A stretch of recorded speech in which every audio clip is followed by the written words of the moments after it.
안녕하세요. 오만사입니다. 2021년 새해에도 건강하시고 복 많이 받으시기를 바라면서 오늘의 사연 시작하겠습니다. 저는 얼마 전에 결혼을 한 새댁입니다. 물론 직장에 다니고 있습니다. 다름이 아니라 여러분들의 의견을 듣고 싶어서 글을 올려봅니다. 남편은 33살이고 저는 30살입니다. 신혼집을 남편과 제가 똑같이 해서 전셋집을 구했습니다. 제 직장이 가까운 곳으로 해서 37평 아파트인데 방이 3개였어요. 급한 대로 살다가 새 아파트를 분양받아서 이사갈 계획이었어요.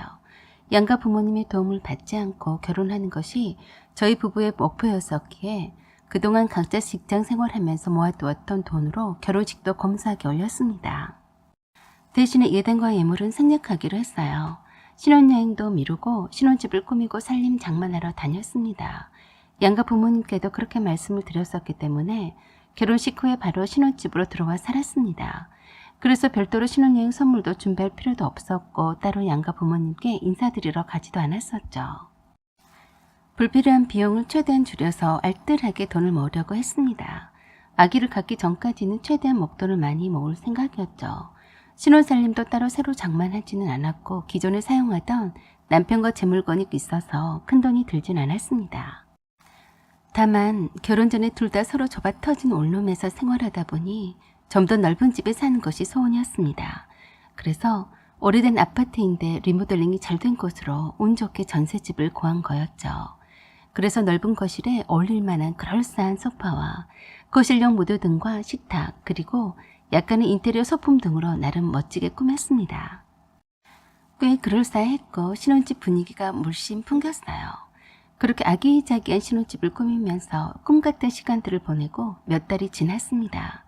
갑자기 남편이 타 지역에 근무를 하고 싶다고 하더군요. 어디까지나 지원하는 건데 승진 가산점이 많이 붙는다고 하더라고요. 신혼이긴 하지만 어차피 한 번은 타 지역 근무를 해야 하기 때문에 잠시 2년만 주말 부부로 살면 어떻겠냐고 의견을 물어왔습니다. 승진에 도움이 된다고 하니까 마냥 싫다고 할 수는 없더라고요. 그래서 신혼인데도 불구하고 저희는 당분간 주말 부부로 지내기로 했습니다. 그러던 어느 날 갑자기 밤에 연락도 없이 시어머니가 찾아오셨어요. 아버님이랑 다투셨다고 하시면서 갈 곳이 없어서 궁금하기도 하고 해서 들렀다고 하셨는데 집을 아예 나온 사람처럼 커다란 여행용 가방을 들고 오셨더라고요. 마치 아들네 집이라서 자기 집인 양 하셨어요. 그리고 그러셨어요.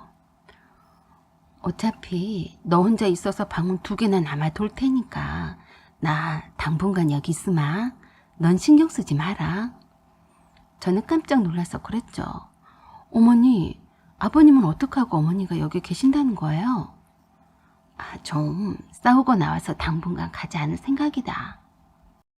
그야 뭐 하루 이틀 계시다가 가시는 것은 괜찮지만 아예 눌러 사시겠다는 말씀이 황당했어요. 남편도 없는 며느리가 혼자 사는 신혼집에 무턱대고 가방 싸들고 들어오시다니요. 남편에게 바로 연락했더니 시어머니가 아버님이랑 싸워서 그러니까 조금만 참으라고 하더라고요. 그러다가 조금 있다가 돌아가실 거라면서요.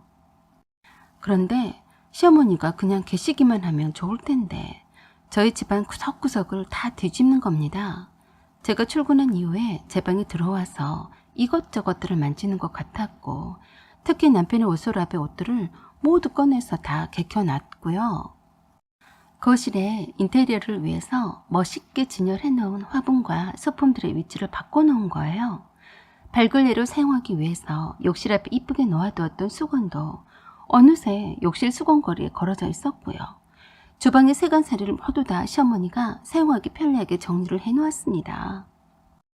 퇴근 시간이 가까워오자 시어머니한테서 전화벨이 울리기 시작하면서 밥 해놓았으니까 빨리 와서 함께 밥 먹자고 하셨어요. 그래서 불이 나게 집에 빨리 들어갔는데 잔소리를 하기 시작하셨습니다. 제 허락도 없이 집안 곳곳을 헤집어 놓고서는 그러시더라고요. 오늘 내가 집 청소하느라고 죽을 고생을 했다. 그리고 정신사납게 저 화분들은 한쪽 벽으로 치워놓지 뭐하러 거실 중앙에 떡하니 놓았니? 그리고 냉장고에 먹을 것이 없어서 내가 참치찌개만 끓여놨다만 내일 당장에 준석이가 오는데 장 좀 봐야 하지 않니? 양념통도 이렇게 밖에다가 진열만 해놓으면 안 되고 찬장에 한 대 모아둬야 편하다. 끝도 없이 잔소리를 하셨습니다. 조금 그러시다가 말겠지 싶었는데 제가 안방에서 옷을 갈아입고 있는데 벌컥 문을 열고 들어와서는 남편의 옷서랍을 열어 보이고는 정리는 이렇게 하는 것이라며 잔소리를 계속 이어갔습니다. 퇴근 후 피곤한데 생전 겪어보지도 못했던 시어머니의 잔소리 엄청 신경이 날카로워졌어요. 옷 갈아입어야 하니까 나가 계시라고 했더니 여자끼리 뭐 어쩐다고 시어머니를 나가 있으라고 하냐고 별스럽다고 하시면서 계속 제 옷장문과 이불장문을 열어 제끼면서 잔소리를 이어갔어요. 그러고 보니 제 옷장 안까지 다 열어보신 흔적이 있는데 기가 막혔습니다. 그런데 시어머니는 저를 가르치려는 듯이 나중에 이불 개키는 법을 가르쳐주겠다고 하시면서 자랑스럽게 이불을 정리해놨다고 말씀을 하시더라고요. 네, 알았으니까 좀 나가 계세요. 옷 좀 갈아입고요. 속으로는 답답했어도 최대한 웃는 나트로 말했어요. 하지만 그런 저를 신경도 쓰지 않고 계속 시어머니 하실 말씀만 계속 하셨고 저는 포기하고 얼른 후다닥 옷을 갈아입고 욕실로 씻으러 들어가 버렸어요. 그리고 욕실에서 남편에게 전화를 해서 시어머니가 오셔서 이렇게 신혼살림을 다 해주고 계신다고 말해 주었습니다. 그랬더니 남편이 더 우스웠어요. 아들집이라서 엄마가 좀 신경 쓰여서 그런 거니까 모른 척해. 나 금방 도착할 테니까 그때 얘기하자. 남편이 퇴근 후 바로 온다고 했습니다. 아들집이라니? 웃기네. 아들과 며느리의 집이지. 말은 정확히 해야지. 그렇게 욕실에서 한참을 씻고 나왔더니 시어머니가 그러셨어요. 너는 왜 시어머니 생각도 하지 않니? 맨날 씻으면서 그렇게 오랫동안 씻어. 너랑 함께 밥 먹으려고 상 차리고 기다리고 있었는데. 아, 그러셨어요. 죄송해요, 어머니. 저는 그런 줄도 모르고. 어서 식사하세요. 그러면서 자기 같은 시어머니는 없을 거라고 하시면서 집안 곳곳을 구석구석을 청소를 다 해줬다고 했습니다. 거기에다가 저녁 밥상까지 차렸다면서 생색을 유난히도 내시더라고요. 밥을 먹는 내내 체하는 줄 알았습니다. 안 되겠다 싶어서 저도 말을 했어요. 어머니, 하루 종일 집에만 계시느라 답답하셨어요? 아니다. 이것저것 네 살림살이를 정리도 해주고 청소도 하고 하느라고 시간이 금방 가더라. 그래서 제가 작정하고 말씀드렸었죠. 어머니, 제 물건과 제 살림인데 저한테 허락도 받지 않고 만지시면 곤란해요. 그리고 어머니가 저희 집에 편하게 잠시 잠깐 계시다가 가시는 거는 좋은데 안방 옷서랍까지 다 뒤집어 엎어서 정리한답시고 만지시는 거는 좀 아니라고 봐요. 뭐라고? 난 너를 위해서 그렇게 청소도 하고 정리를 해준 건데 그게 그렇게 못마땅하다는 거니? 어머니 서운하실지 모르겠지만 저는 싫습니다. 제가 싫으니까 다음부터는 제 방에는 제 허락 없이는 들어오지 마세요. 부탁드릴게요. 그리고 어머니가 옮겨놓은 제 살림살이를 모두 다 다시 원래대로 다시 돌려놓을 거예요. 그러니까 다음부터는 제 물건을 함부로 옮기지 않았으면 좋겠어요. 제가 웃으면서 상냥하게 얼굴색 하나 변하지 않고 말을 하자 기가 막혀 하시더라고요. 아니, 내가 내 아들 집에 와서 애써서 청소도 해주고 옷 정리해주고 주방 정리해줬더니 고맙다는 소리는 하지 않고 허락받으라고 하는 거니? 네, 라고 아무렇지 않게 웃으면서 말했습니다. 속은 천불이었는데 말이죠. 난 네 시어머니다. 요새 어린 것들이 아무리 버르장머리가 없다고 해도 어른 알기를 너처럼 우습게 하는 애들은 제대로 못 가르친 탓이다. 어디 시어머니한테 따박따박 말대꾸하고. 아무튼 여긴 내 아들네 집이니 내가 뭘 하든 너한테 허락받고 할 일은 아니다. 라고 하시면서 엄청 화를 내셨어요. 그리고 신우이한테 전화를 하시더니 그러셨어요. 너 언제 올 거니? 빨리 와라. 할 얘기가 많다. 라고 하시는 겁니다. 그러시고는 방에 들어가셔서 한참 동안이나 신우이와 통화하는가 싶더니 곧바로 신우이한테서 전화가 왔습니다. 언니, 엄마가 갑작스럽게 언니 집에 가서 불편하지? 미안해. 엄마가 아버지랑 지금 별로 사이가 좋지 않아서 그런 거니까 언니가 좀 이해해줘. 엄마가 자꾸 부르니까 조금 늦게라도 언니 집에 갈게. 그때 봐. 시어머니 호출에 아가씨도 온다고 하더라고요. 지금 밤이 어둑한데 늦은 시간에 온다고 하면 자고 가겠다는 소리인데 제게 허락을 구하지도 않고 할 말만 하고는 끊었습니다. 저는 시어머니께서 치워놓은 인테리어 소품이나 화분의 위치를 다시 원위치로 바꿔놓고 여기저기 물건들을 다시 원상복구했습니다. 그러던 중에 아버님한테 전화가 왔습니다. 시어머니를 데리러 오신다고 했습니다. 사실 듣던 중 반가운 소리였어요. 아버님이 오신다는 소리에 그 밤중에 아파트 상가마트에 가서 과일과 드실 것들을 이것저것 사서 냉장고에 넣어두었어요. 드디어 아버님이 오셨습니다. 시어머니는 신혼집에 몇 번 오신 적이 있으셨지만 아버님은 처음 오신 거였는데 참 이쁘게 잘 꾸며놓았다고 칭찬하셨어요. 아버님은 시어머니가 계시는 방에 들어가셔서 집에 돌아가자고 하셨는데 시어머니는 마다하시더군요. 그냥 하시는 말씀인지 진심인지 모르겠지만 그러셨어요. 나 우리 아들네 집에서 한 발짝도 안 나갈 테니까 혼자서 잘 살아봐. 그러는 시어머니를 달래려고 문을 닫고 아버님은 시어머니와 한참 옥신각신하면서 말씀을 나누신 것 같았습니다. 그러시다가 서로 언성이 높아져서 싸우셨어요. 저는 참 마음이 불편하더군요. 이럴 때 남편이라도 있었으면 좋으련만 남편이 좀 늦게 도착할 거라고 했고 아가씨는 곧 도착할 거라고 하더군요. 대충 새어나온 말을 종합해보면 아버님이 여기는 아들네 신혼집이니까 일단 집에 돌아가서 얘기를 하든 싸우든 하자고 하면서 시어머니에게 집에 돌아가자고 하셨고 시어머니는 무슨 상관이냐고 싫다고 하시면서 집에는 절대 돌아가지 않겠다고 버티셨어요. 아가씨도 곧이어 도착했습니다. 언니, 집을 참 예쁘게 꾸며놓으셨네요. 오자마자 저희 집 거실 인테리어에 감탄을 했습니다. 아가씨가 온 것을 알고는 시어머니가 아버님과 한참을 다투시다가 거실로 나오셨어요. 아버님도 따라 나오셨고요. 저는 주방에서 마실 것과 과일을 내오려고 했는데 아가씨가 괜찮으니까 잠깐만 제가 안방에 있어달라고 부탁을 하더라고요. 제가 안방으로 들어가자마자 거실에서 더욱 큰 소리로 시부모님이 서로 싸우셨고 아가씨가 나서서 시어머니 편에 서서 얘기하는 것 같았습니다. 그러자 시어머니 목소리는 더욱 커졌고 아버님도 더 화를 많이 내셨어요. 무슨 일로 저를 싸우시는 줄 뻔히 알겠더라고요. 아버님이 며느리한테 쪽이 팔려서 조용히 시어머니를 데리고 갈 생각을 하시는 것 같았는데 쉽지 않아 보였고요. 드디어 남편이 도착했는데 오히려 시어머니는 남편을 붙잡고 더욱 서럽게 우시면서 아버님을 원망했습니다. 저는 일주일 만에 보는 남편인데 시댁 식구들 틈에 껴서 제대로 말 한마디도 나눠보지 못하고 눈치껏 제 방에 틀어박혀서 나오지 않았네요. 아버님이 산악회에서 만난 젊은 여자와 바람이 났다는 시어머니 주장과 그건 터무니없는 억측이다는 아버님의 주장이 팽팽하면서 끝도 없는 말싸움이었어요. 그러다가 무심결에 제가 잠이 들었다가 새벽쯤에 깼습니다. 그래서 거실로 나갔는데 깜짝 놀랐어요. 남편은 소파에서 대충 누워서 잠들었고 아버님은 거실 바닥에다 이불을 깔고 검정 네이 차림으로 주무시고 계셨어요. 작은 방에서는 아가씨와 시어머니가 자고 있었을 거고요.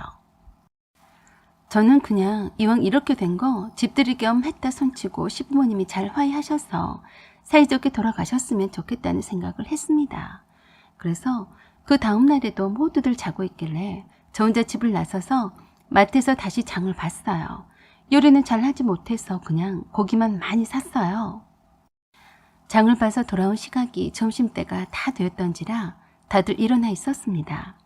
아가씨랑 함께 사온 고기를 굽고 싸움을 해서 식사를 잘 마쳤고 이제나 저제나 언제 가시려나 했는데 다들 갈 생각을 하지 않더라고요. 시부모님의 냉정한 기류 속에 갇혀서 숨이 막힐 듯 했었죠. 아버님은 아들네 신혼집에 오래 있으면 민폐다라고 하시면서 어떻게든 시어머니를 데리고 갈 생각이셨는데 시어머니는 계속해서 고집을 피우셨죠. 아버님이 바람을 피웠다고 생각하는 시어머니 입장에서는 절대 돌아가지 않고 저희 집에서 눌러서 사시겠다고 했지만 그냥 호학김에 하는 소리인 줄로만 알았어요.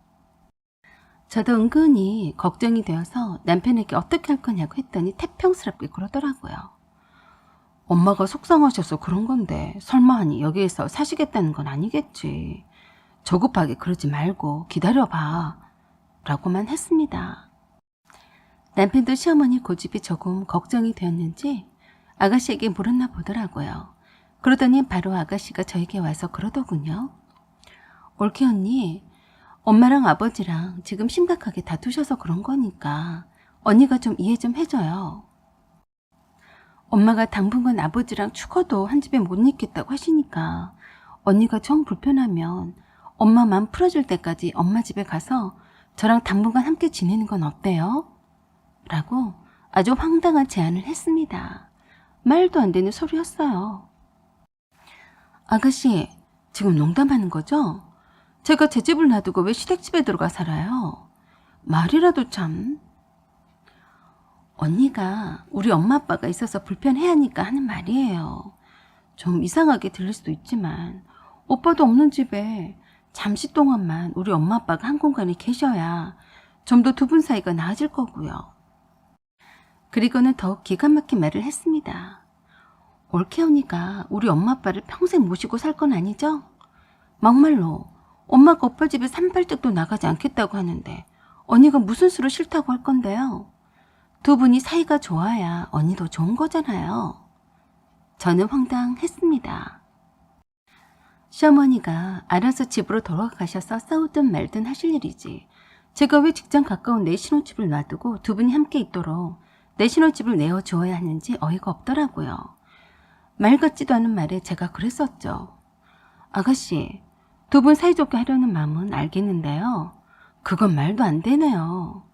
라고 이런지아에 거절했습니다. 일단 오빠 생각을 물어볼게요. 언니만 좀 우리 엄마 아빠를 위해서 잠깐 동안만 생각해주면 안 돼요? 라고 때를 쓰듯이 그러더라고요. 그리고 남편에게 말하는 듯 싶더니 어이없게도 남편도 며칠 동안만이라도 두 분이 화해하시도록 우리 신혼집을 잠깐 내어드리는 게 어떠냐고 그러더라고요. 저 혼자만 시댁집에서 출퇴근하면 되는데 조금만 배려해주면 안 되겠냐고 하더라고요. 그걸 말이라고 하고 있는 남편이 정말 이해가 되지 않았고 화가 났습니다. 시댁집은 제 직장과는 거리상 멀리 떨어져 있었을 뿐만 아니라 제가 며칠 동안만이라 하더라도 옷가지며 챙길 물품들이 한두 가지가 아닌데 기가 막혔어요. 그런 불편을 감수하고서라도 두 분이서 지금 이혼하네 마네 하는 와중에 쉽게 화해를 하지 않을 분위기인데 아예 제 신혼집을 뺏기게 되는 게 아닌가 싶었고 남편과의 둘만의 오붓한 공간으로 꾸며놓은 신혼집에 굳이 들어와서 엉덩이 붙이고 나가지 않으려는 시어머니를 도저히 이해할 수가 없었습니다. 그래서 제가 남편과 신우에게 말했어요. 배려라고 했어요? 저에 대한 배려는 전혀 찾아볼 수가 없네요. 새 식구는 배려하지 않으시나요? 저는 싫으니까 아가씨도 두 분 모시고 돌아가세요. 언니, 매정하게 해도 너무하네. 언니가 그렇게 말하면 내가 뭐가 돼? 남편도 옆에서 한마디 거들더라고요. 내 동생이 하는 말을 꼭 그렇게 꼬아서 들어야겠어? 그래서 부탁하는 거잖아. 어차피 나도 없이 너 혼자만 지내는 집인데 네가 참 우리 부모님과 함께 있어서 불편하면 잠시 내 동생이랑 함께 지내라는 건데 그게 그렇게 서운할 일이야? 적반하장격으로 말을 하는 남편이 너무 우스웠어요. 그래, 우리가 결혼한 지 얼마나 되었다고 벌써 시댁 식구들이 신혼집을 자기 집처럼 드나들고 아예 새 식구에 대한 배려는 하나도 하지 않고 있잖아. 너는 이 상황이 웃기지 않니?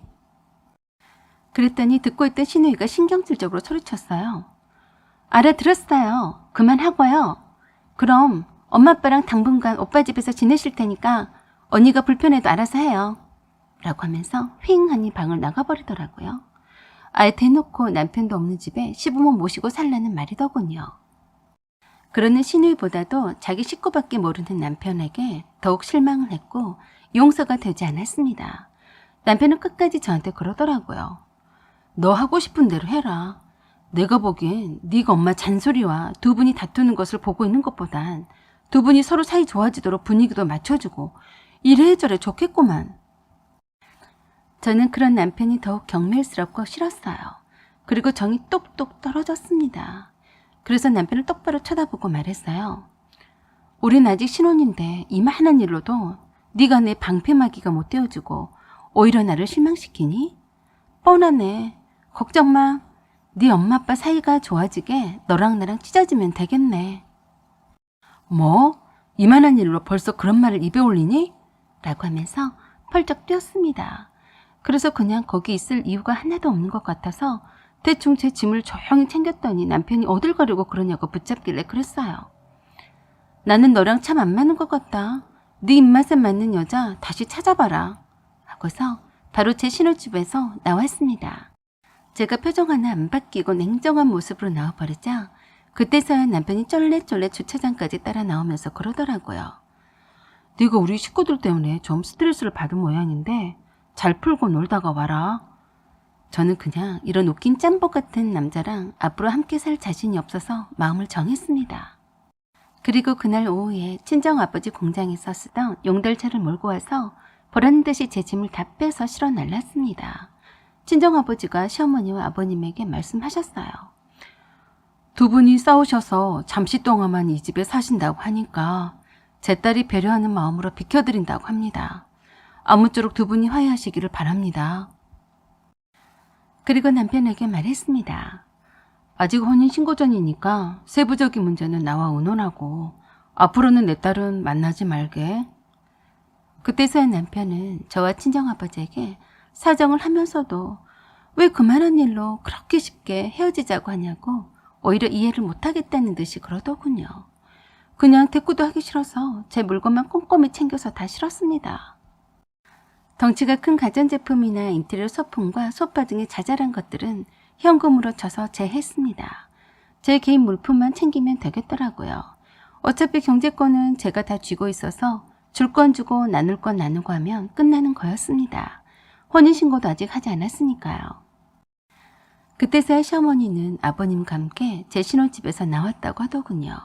그리고 남편은 끊임없이 제가 머물고 있는 친정집으로 찾아와서 다시 집으로 돌아와 달라고 합니다. 친정 부모님은 이렇다 할 어떤 말씀도 하지 않으시고 제가 선택한 대로 의견을 존중하겠다고만 하시는데 저는 솔직히 이런 남자랑 살기가 싫어요. 제가 뭐가 아쉬워서 행복하려고 한 결혼인데 못 믿어온 남자랑 또 언제 있을지 모를 저런 배려 없는 시댁 식구들 때문에 아웅다웅 해야 하는 부담감을 또 안아야 하는 거죠. 제가 왜 짐을 싸들고 나와 했는지 충분히 남편 이해한 것 같지도 않는데 그런 뻔한 결혼 생활은 이어가고 싶지 않네요.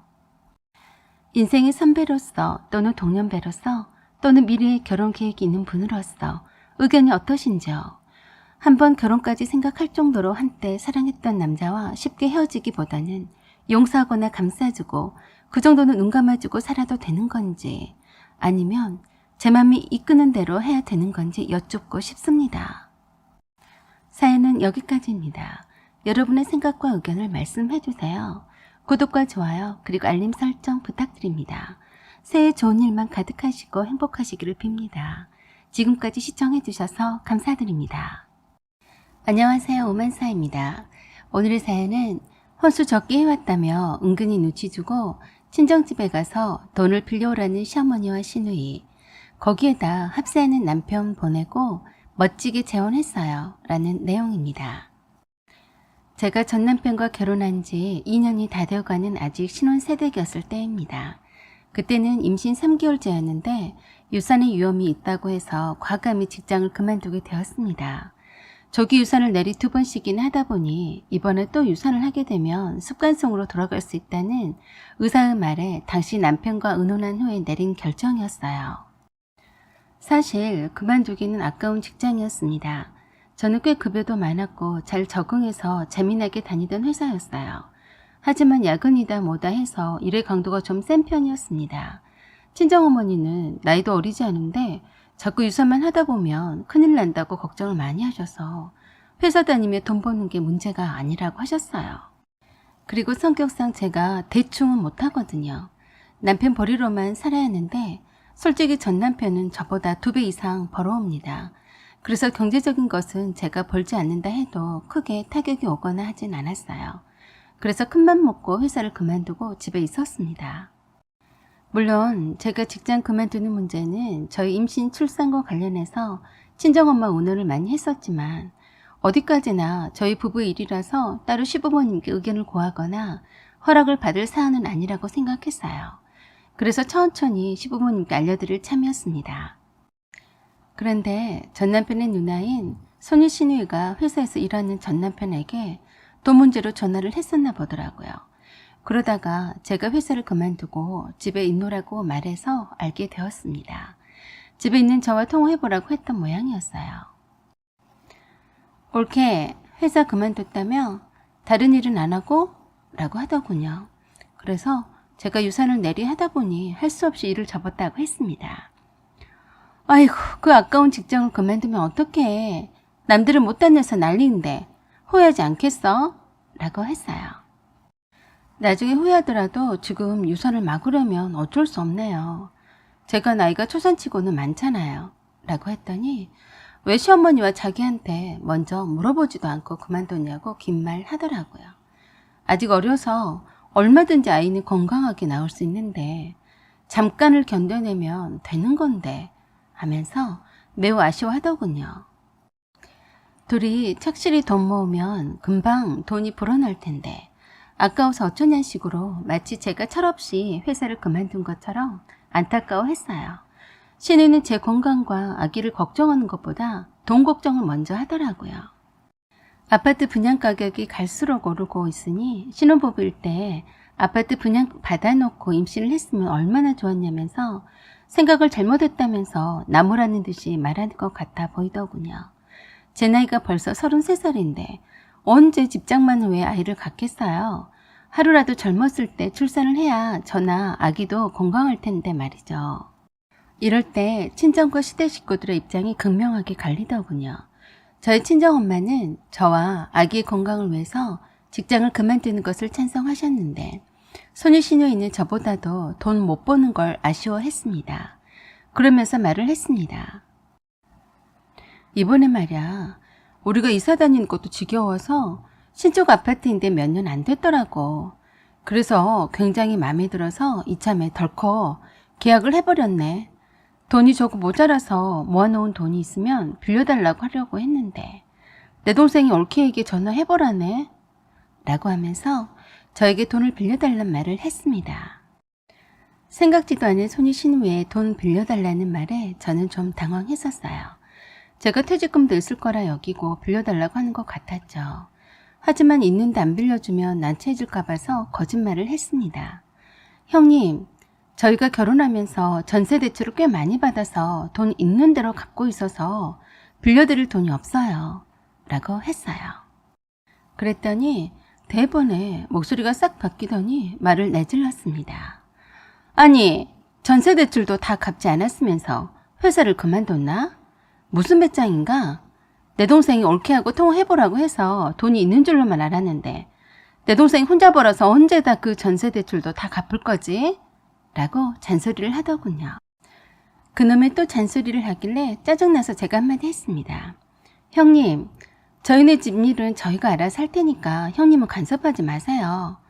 제가 회사를 그만뒀건 말건 형님한테 피해가 안 가잖아요. 라고 했더니 대번에 그랬어요. 왜 피해가 안 가? 자네 앞으로 직장대출 받으려고 했는데? 라고 했어요.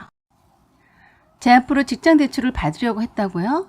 라고 어이없어서 물었더니 내 동생 앞으로 전세대출 받았을 테니까 자네 앞으로 직장대출 좀 받아 쓰려고 했는데 덜컥 말도 없이 그만둬 버렸으니 큰일이네. 어디 돈 급하게 빌려 쓸 데가 없을까? 이자는 잘 쳐줄게. 라고 했네요. 저는 그냥 없다라고만 했어요. 그랬더니 신우가 그러네요. 그렇게 정없게 없다고만 하지 말고 내가 급하니까 좀 알아봐줘. 친정 쪽에 돈 좀 빌릴 수 있는지 모르겠네. 하고 넌지시 떠보더라고요. 아니요 형님. 저희 친정 오빠네도 힘들게 하루하루 사는 사람들이라 돈 없어요. 라고 했어요. 아니 친정 부모님은 아직까지 가게 하신다며. 돈 나갈 데도 없으시겠구만. 좀 빌려달라고 부탁하면 안 될까? 하고 저희 친정 부모님에게까지 돈 얘기를 꺼내는 통에 전화를 길게 하다가는 휘말리겠다 싶어서 기다리는 급한 전화 왔다고 다시 통화하자고 하고 급히 끊었습니다. 그러다가 조금 있으니 이번엔 시어머니한테서 전화가 왔습니다. 그새 제가 회사 그만둔 사실을 손 신우이가 바로 알린 게 틀림없었네요. 시어머니께서 바로 그러시더군요. 회사 그만뒀다는데 회사 다니면 애기 못 낳는다고 의사가 그러던? 요새 세상에 어떻게 외벌이로 자식 키우고 사니? 라고 손유 시누이가 한 말 그대로 또 하셨어요. 저는 연타로 손유 시누이와 시어머니 통화 내용에 스트레스를 받았습니다. 시어머님 말에 대꾸도 하기 싫더라고요. 그냥 아무 말도 안 하고 듣고만 있었더니 한술 더 뜨셨어요.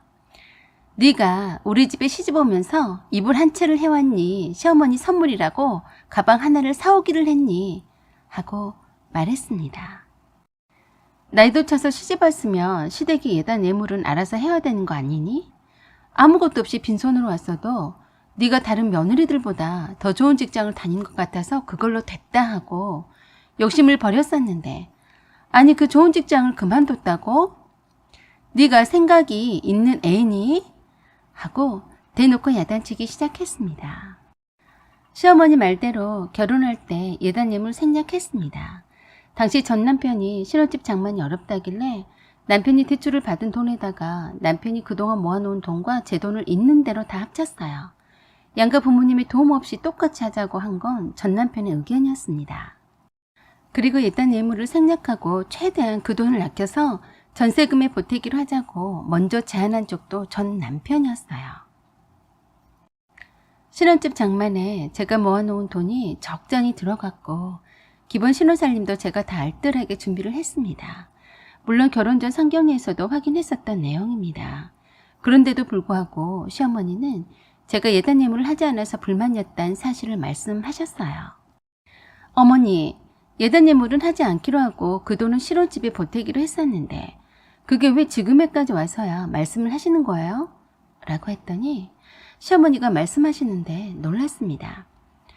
아무리 예단 예물을 생략한다 해도 어떻게 시집 오는 애가 아무것도 해오지 않니? 시집을 뭘로 보고 예의도 없이 말이다. 남들 어떻게 하는지 좀 보고서 말을 해라. 라고 했어요. 그러시면서 시어머니 개혼들 중에 어떤 며느리는 예단 예물도 시고모 들 것까지 다 해서 보내고도 신혼여행 다녀오면서 시어머니에게 명품 백까지 선물로 사다 줬다고 하면서 그 정도까지는 바라지도 않지만 최소한 성의 표시도 하지 않냐면서 섭섭했다고 하셨어요. 그런데다가 유일한 자랑거리였던 직장을 그만뒀다니 너는 공으로 먹으려고 시집 왔냐고 화를 내시더군요. 그러시면서 힘들더라도 아기를 낳은 후엔 육아휴직인가 뭔가를 한다는데 그 새를 못 참고 그 좋은 직장을 때려쳤다면서 한심스럽다고 하시더니 전화 끊었습니다. 제가 임신 3개월째라서 몸은 괜찮냐는 말은 한마디도 물어보지도 않고 회사 그만둔 것만 야단을 하셨어요. 시어머니 전화 받고 저도 스트레스 받고 열이 받아 있는데 또 쪼르르 손이 시누이가 또 전화했습니다. 그러더니 또 같은 말을 했어요. 친정에서 돈 빌려다 달라고요. 그래서 홧김에 제가 말했네요. 형님은 저희 친정에 돈 맡겨놓은 것처럼 말씀하시네요. 저희 친정 쪽은 빌려드릴 돈이 없으니까 더 이상 말씀하지 마세요. 차라리 형님 시댁에다 빌려달라고 하시지 그러세요? 라고 했더니 그것 하나 못해주냐면서 그렇게 성의 없이 나올 거냐고 열을 내더라고요. 저는 전화를 바로 끊어버렸고 톡도 차단했습니다. 듣자 하니까 해도 너무한 것 같았어요. 시어머니한테서도 전화가 계속 울리는데 뻔한 소리일 테니 받지 않았습니다. 아예 배터리를 빼버렸네요. 그날따라 전 남편이 빨리 퇴근해서 오자마자 숨 넘어가는 소리를 했습니다. 왜 전화를 받지 않니? 내가 죽는 줄 알았어. 엄마랑 누나가 어찌나 전화해야 되는 통에. 대충 말을 들으니까 누나가 급한 모양이던데 장인어른한테 좀 도와달라고 하면 안 되니? 오죽하면 그러겠어. 누나도 남들한테 싫은 소리를 못하는데 응? 이라고 했어요.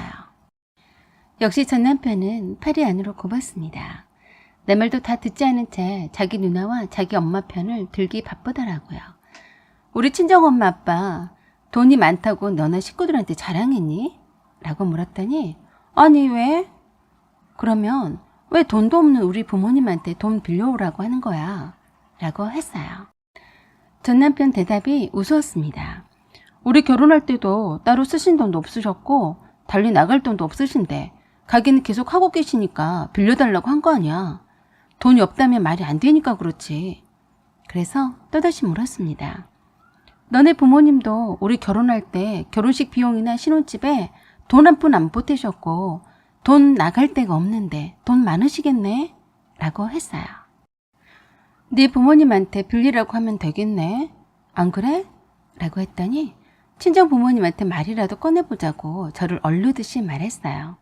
정말 한 대 쥐어 패고 싶더군요. 너무 전 남편한테 실망했습니다. 자기 누나가 당장 중도금도 지불해야 되는데 돈이 모자라니까 자기 부모님들도 도와주려고 하는데 돈이 없다고 했어요. 그리고 전 남편이 저를 쳐다보면서 그러더군요. 너 그러는 거 아니다. 너 퇴직금을 대출 갚는데 다 썼다고 했다면서 왜 거짓말까지 하고 그러니? 차라리 빌려주기 싫으면 싫다고 하면 되잖아. 라고 했습니다. 사실 누나와 엄마 말을 들어보니까 좀 그렇더라. 남들은 예단 예물을 바리바리 싸서 보낸다는데 자기는 시집 올 때 아무것도 안 한 건 맞잖아. 우리 엄마 입장에선 서운할 수도 있지. 아무리 생략하기로 했지만 라고 하더군요. 하면서 살살거리면서 장인어른께 가서 돈 좀 빌려달라고 부탁하자고 했어요. 정말 기가 막혀서 말이 안 나왔어요. 자기가 필요하고 아쉬울 때는 예단 예물비를 전세금에 보태자고 하면서 생략하자더니 이제 와서 은근히 예단 예물 하지 않았으니 친정집에 가서 돈 빌려와라? 이런 인간인 줄은 이제서 알게 되었다니 누굴 탓하겠습니까? 그래서 일단 친정집에 가서 여쭤보기라도 하겠다고 하고서는 전 남편에게 신용카드를 달라고 했습니다. 돈 빌리러 가는 주제에 맨손으로 갈 수 없는데 남편 돈 좀 쓰자고 했습니다. 그랬더니 친정집에 가서 돈 빌리러 간다는 말에 흔쾌히 주더군요. 그 새를 못 참고 자기 누나와 자기 엄마한테 전화질을 하더군요. 전 남편이 서재방에서 형님과 시어머니에게 전화를 하는 걸 가만히 엿들으니 그러더라고요. 설마하니 사돈이 돈 좀 빌려달라는데 안 빌려준다고 하겠어? 걱정 말고 사돈 돈이니까 이자 잘 쳐주고 잘 갚을 생각만 해. 알았지? 라고 하면서 김치국 먼저 마시고 있었어요. 그 다음날 저는 작정을 하고 친정집에 들리기 전에 명품백 매장에 갔습니다. 거기서 우리 엄마에게 선물할 아주 고급스러운 명품백을 하나 샀어요. 그리고 우리 아빠 선물로는 고급 시계를 샀어요. 어마어마한 가격인데 전 남편 체크카드와 신용카드로 결제했습니다. 그리고 명품백 노래를 부르는 시어머니를 위해서도 하나 샀습니다. 그랬더니 견물생심이라고 저도 아주 마음에 든 명품백을 하나 질렀습니다. 쇼핑을 했더니 기분이 참 좋더라고요. 돈 쓰는 맛이 이런 거구나 싶었습니다. 전 남편에게 신용카드 내역 알림이 갔는지 놀래서 전화가 왔어요. 무슨 돈을 이렇게 많이 썼냐며 펄쩍 뛰었습니다. 어머니가 예단임을 해오지 않아서 섭섭하다길래 늦게라도 대신해서 명품백 하나 샀다. 그래야 나중에 말 안 나오지. 안 그래? 그리고 우리 엄마 아빠한테도 예단임을 해드려야지. 우리 부모님들도 섭섭해 하실까 봐서 준비해서 가고 있어. 라고 했습니다. 돈 빌리러 가는 처지에 네 부모님 것만 해드릴 순 없잖니. 공평해야지. 라고 했더니 남편이 미쳤냐며 신용카드 한도 초과 될 때까지 다 쓰고 계좌에 잔액까지 다 써버리면 어떡하냐고 하더라고요. 그래서 제가 그랬네요. 돈 아끼면 뭐하니? 평생 명품백 하나 사오지 않는다고 노래를 부를 텐데. 그래서 질렀어. 억울하면 네 엄마한테 가서 하소연해라. 라고 했습니다. 그리고 시어머니를 위해서 산 명품백을 퀵으로 보냈습니다. 그리고 어머니, 예단예물 못해서 죄송해요. 대신에 명품백 하나 사서 보냅니다. 라고 톡을 보냈어요. 곧바로 시어머니한테서 전화가 걸려왔더군요. 네가 웬일로 내 명품백을 샀다는 거냐? 돈도 없다더니? 라고 하시길래 제가 돈이 어떻게 써요? 어머니 아드님 카드로 샀어요. 그렇게 소원이신데 명품백 하나 사드려야죠. 라고 했습니다. 그랬더니 정색을 하시며 네가 미쳤니? 지금 내 아들 돈을 썼다는 거냐? 네, 어머니께 드릴 예단 예물비를 어머님 아드님이 하지 말자고 하고 전세금에 보탰잖아요. 라고 했습니다. 정말이지 몇 번이나 이 말을 더 해야 하는지 저도 지겨웠습니다. 며느리 말은 콩으로 매주를 쓴다고 해도 믿지 않는 것은 왜 그런 걸까요? 그래서 그 돈으로 썼다고 생각하세요. 저희 친정 부모님께도 명품백 하나 못 해드렸으니 공평하게 선물해드리려고 친정집 가고 있어요. 라고 말하고는 택시로 이동 중이니 다음에 통화하자고 하고 끊었습니다. 계속 전화해댔는데 뻔한 말이니 전화 받지 않았습니다. 당장 반품하고 카드 취소하든 환불받든 하라고 톡하고 난리였어요. 그러더니 전 남편에게 전화를 했는지 카드 정지시킨다고 톡이 왔더라고요. 그래서 답을 했습니다. 네 엄마가 명품백 사달라고 해서 사드렸더니 취소하라고 하던데 정지시키면 취소 못하는데 알아서 해라 라고 했습니다. 그리고 저는 친정 부모님의 가게로 갔습니다. 친정 부모님은 편의점을 2개 운영하십니다. 그리 크지 않은 거라서 사실 수입은 얼마 되지 않아요. 친정 아버지께서 퇴직하셔서 큰 욕심 없이 쉽게 할 수 있는 일을 찾으시다가 편의점을 하시게 된 거였어요. 오전과 낮 동안만 부모님이 가게에 계시고 오후 이후에는 알바를 모집해서 젊은 점장들이 가게를 보고 있어서 저녁 시간에는 집에서 쉬실 수가 있습니다. 오랜만에 친정 부모님을 만났으니 맛있는 식사도 대접해드리고 명품백과 시계를 드리고 왔어요.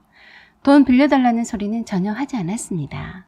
그런 후에 집으로 돌아왔는데 전 남편이 돈은 빌려주신다고 하더냐고 첫마디로 묻더군요. 그래서 제가 그랬습니다. 우리 그냥 여기서 이혼하자. 친정 부모님들 돈이 없어. 그리고 사돈한테 돈 빌려오라고 하는 집은 당신 식구들밖에 없을 거야. 예물 예단 해오지 않았다며 협박하면서 돈이라도 빌려와란 식이잖아 라고 했어요. 전 남편과 그렇게 말하고 있는 중이었는데 벨이 울리더니 시어머니가 오셨어요. 손에는 낮에 사다가 보낸 명품백 종이백을 들고 계시더군요. 첫마디가 사돈이 돈 좀 빌려주신다고 하시던? 이라고 물었어요. 아니요, 돈이 없으신 것 같아서 아예 물어보지도 못했어요 라고 했더니 기가 막히다는 듯이 저를 노려봤어요.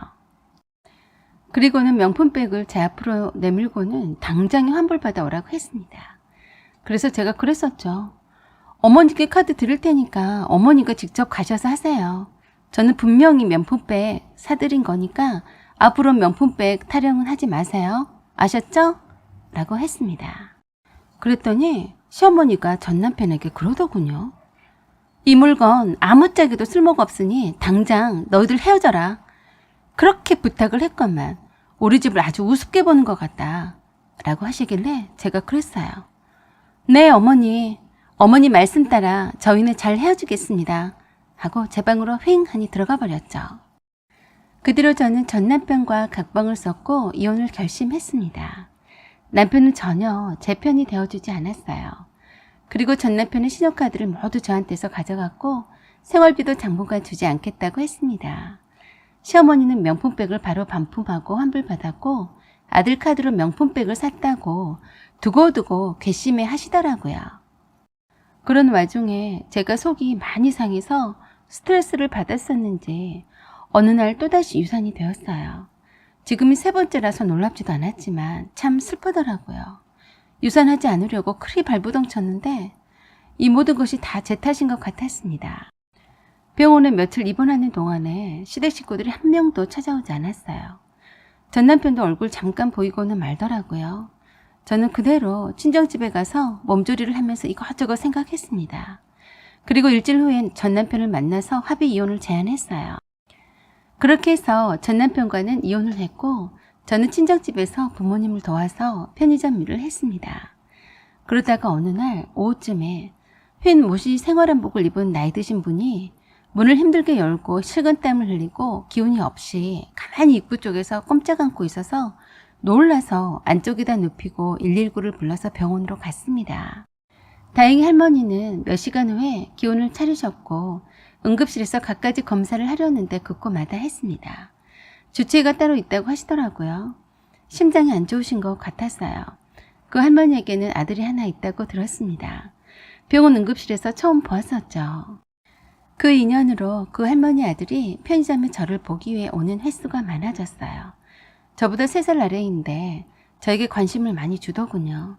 처음엔 몰랐었는데 그 할머니가 고마웠다고 하시면서 편의점에 찾아왔었는데 아들이 같은 건물에 입주해 있는 피부과 의사라고 했습니다. 그리고 나중에 알게 된 사실이었지만 엄청난 재력가이셨어요. 편의점이 입주한 곳의 건물주였던 겁니다. 그것도 나중에 알게 된 사실입니다. 대부분 건물 관리인이 모두 나서서 했기 때문에 몰랐었던 거죠. 그 건물 관리인의 말에 따르면 불쌍한 아이들도 후원을 많이 하고 있고 길냥이 중성화와 구조사업도 함께 하고 있다고 들었습니다. 변두리 지역에 고양이 카페를 크게 열고 구조한 길냥이들을 키우고 분양 보내고 있다고 했습니다. 아주 보기 드문 천사 같은 분이라고 했었던 기억이 납니다. 상가 월세도 그리 야박하게 받지 않는다고 했어요. 그런 그분이 불임이었다가 천신만고 끝에 귀하게 얻은 자식이 그 아들이었다고 했습니다. 매우 늦은 나이에 낳은 아들이라서 항상 모든 일에 감사하며 죽을 때까지 봉사하며 살게노라고 다짐했었다고 하셨답니다. 그런 아들이 의사인데 이혼 여인 저한테 관심을 보인다고 해서 제가 넘볼 대상이 아니란 걸 저는 잘 알고 있었습니다. 저한테는 분에 넘치는 사람이었으니까요. 하지만 그 사람은 돈과 의사란 직업에 달려드는 사람들한테 질렸다고 하더군요. 몇 번의 여자를 사귄 적이 있었는데 과거가 다들 하나같이 화려하더래요. 그리고 진실하지 못해서 상처받았었고 진정성이 없는 그들의 행동과 태도에 힘들었다고 했습니다.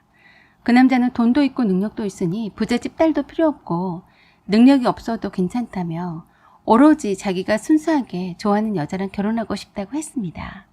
하지만 절대 안 될 말이라고 키워주신 어머니를 생각해서라도 정신 차리라고 했었죠. 그러던 어느 날 그 할머니가 저를 찾아왔어요. 아들이 무척 좋아하고 있다면서 이혼녀라서 결혼을 반대했었다고 했습니다. 하지만 아들은 잘 모르지만 살 날이 얼마 남지 않았다고 고백하시면서 아들이 좋아하는 여자랑 행복하게 사는 모습을 보고 죽고 싶다고 했습니다. 그리고 고양이 구조사업과 고아원 등의 각종 후원 사업을 대신해서 해줄 것을 부탁했어요.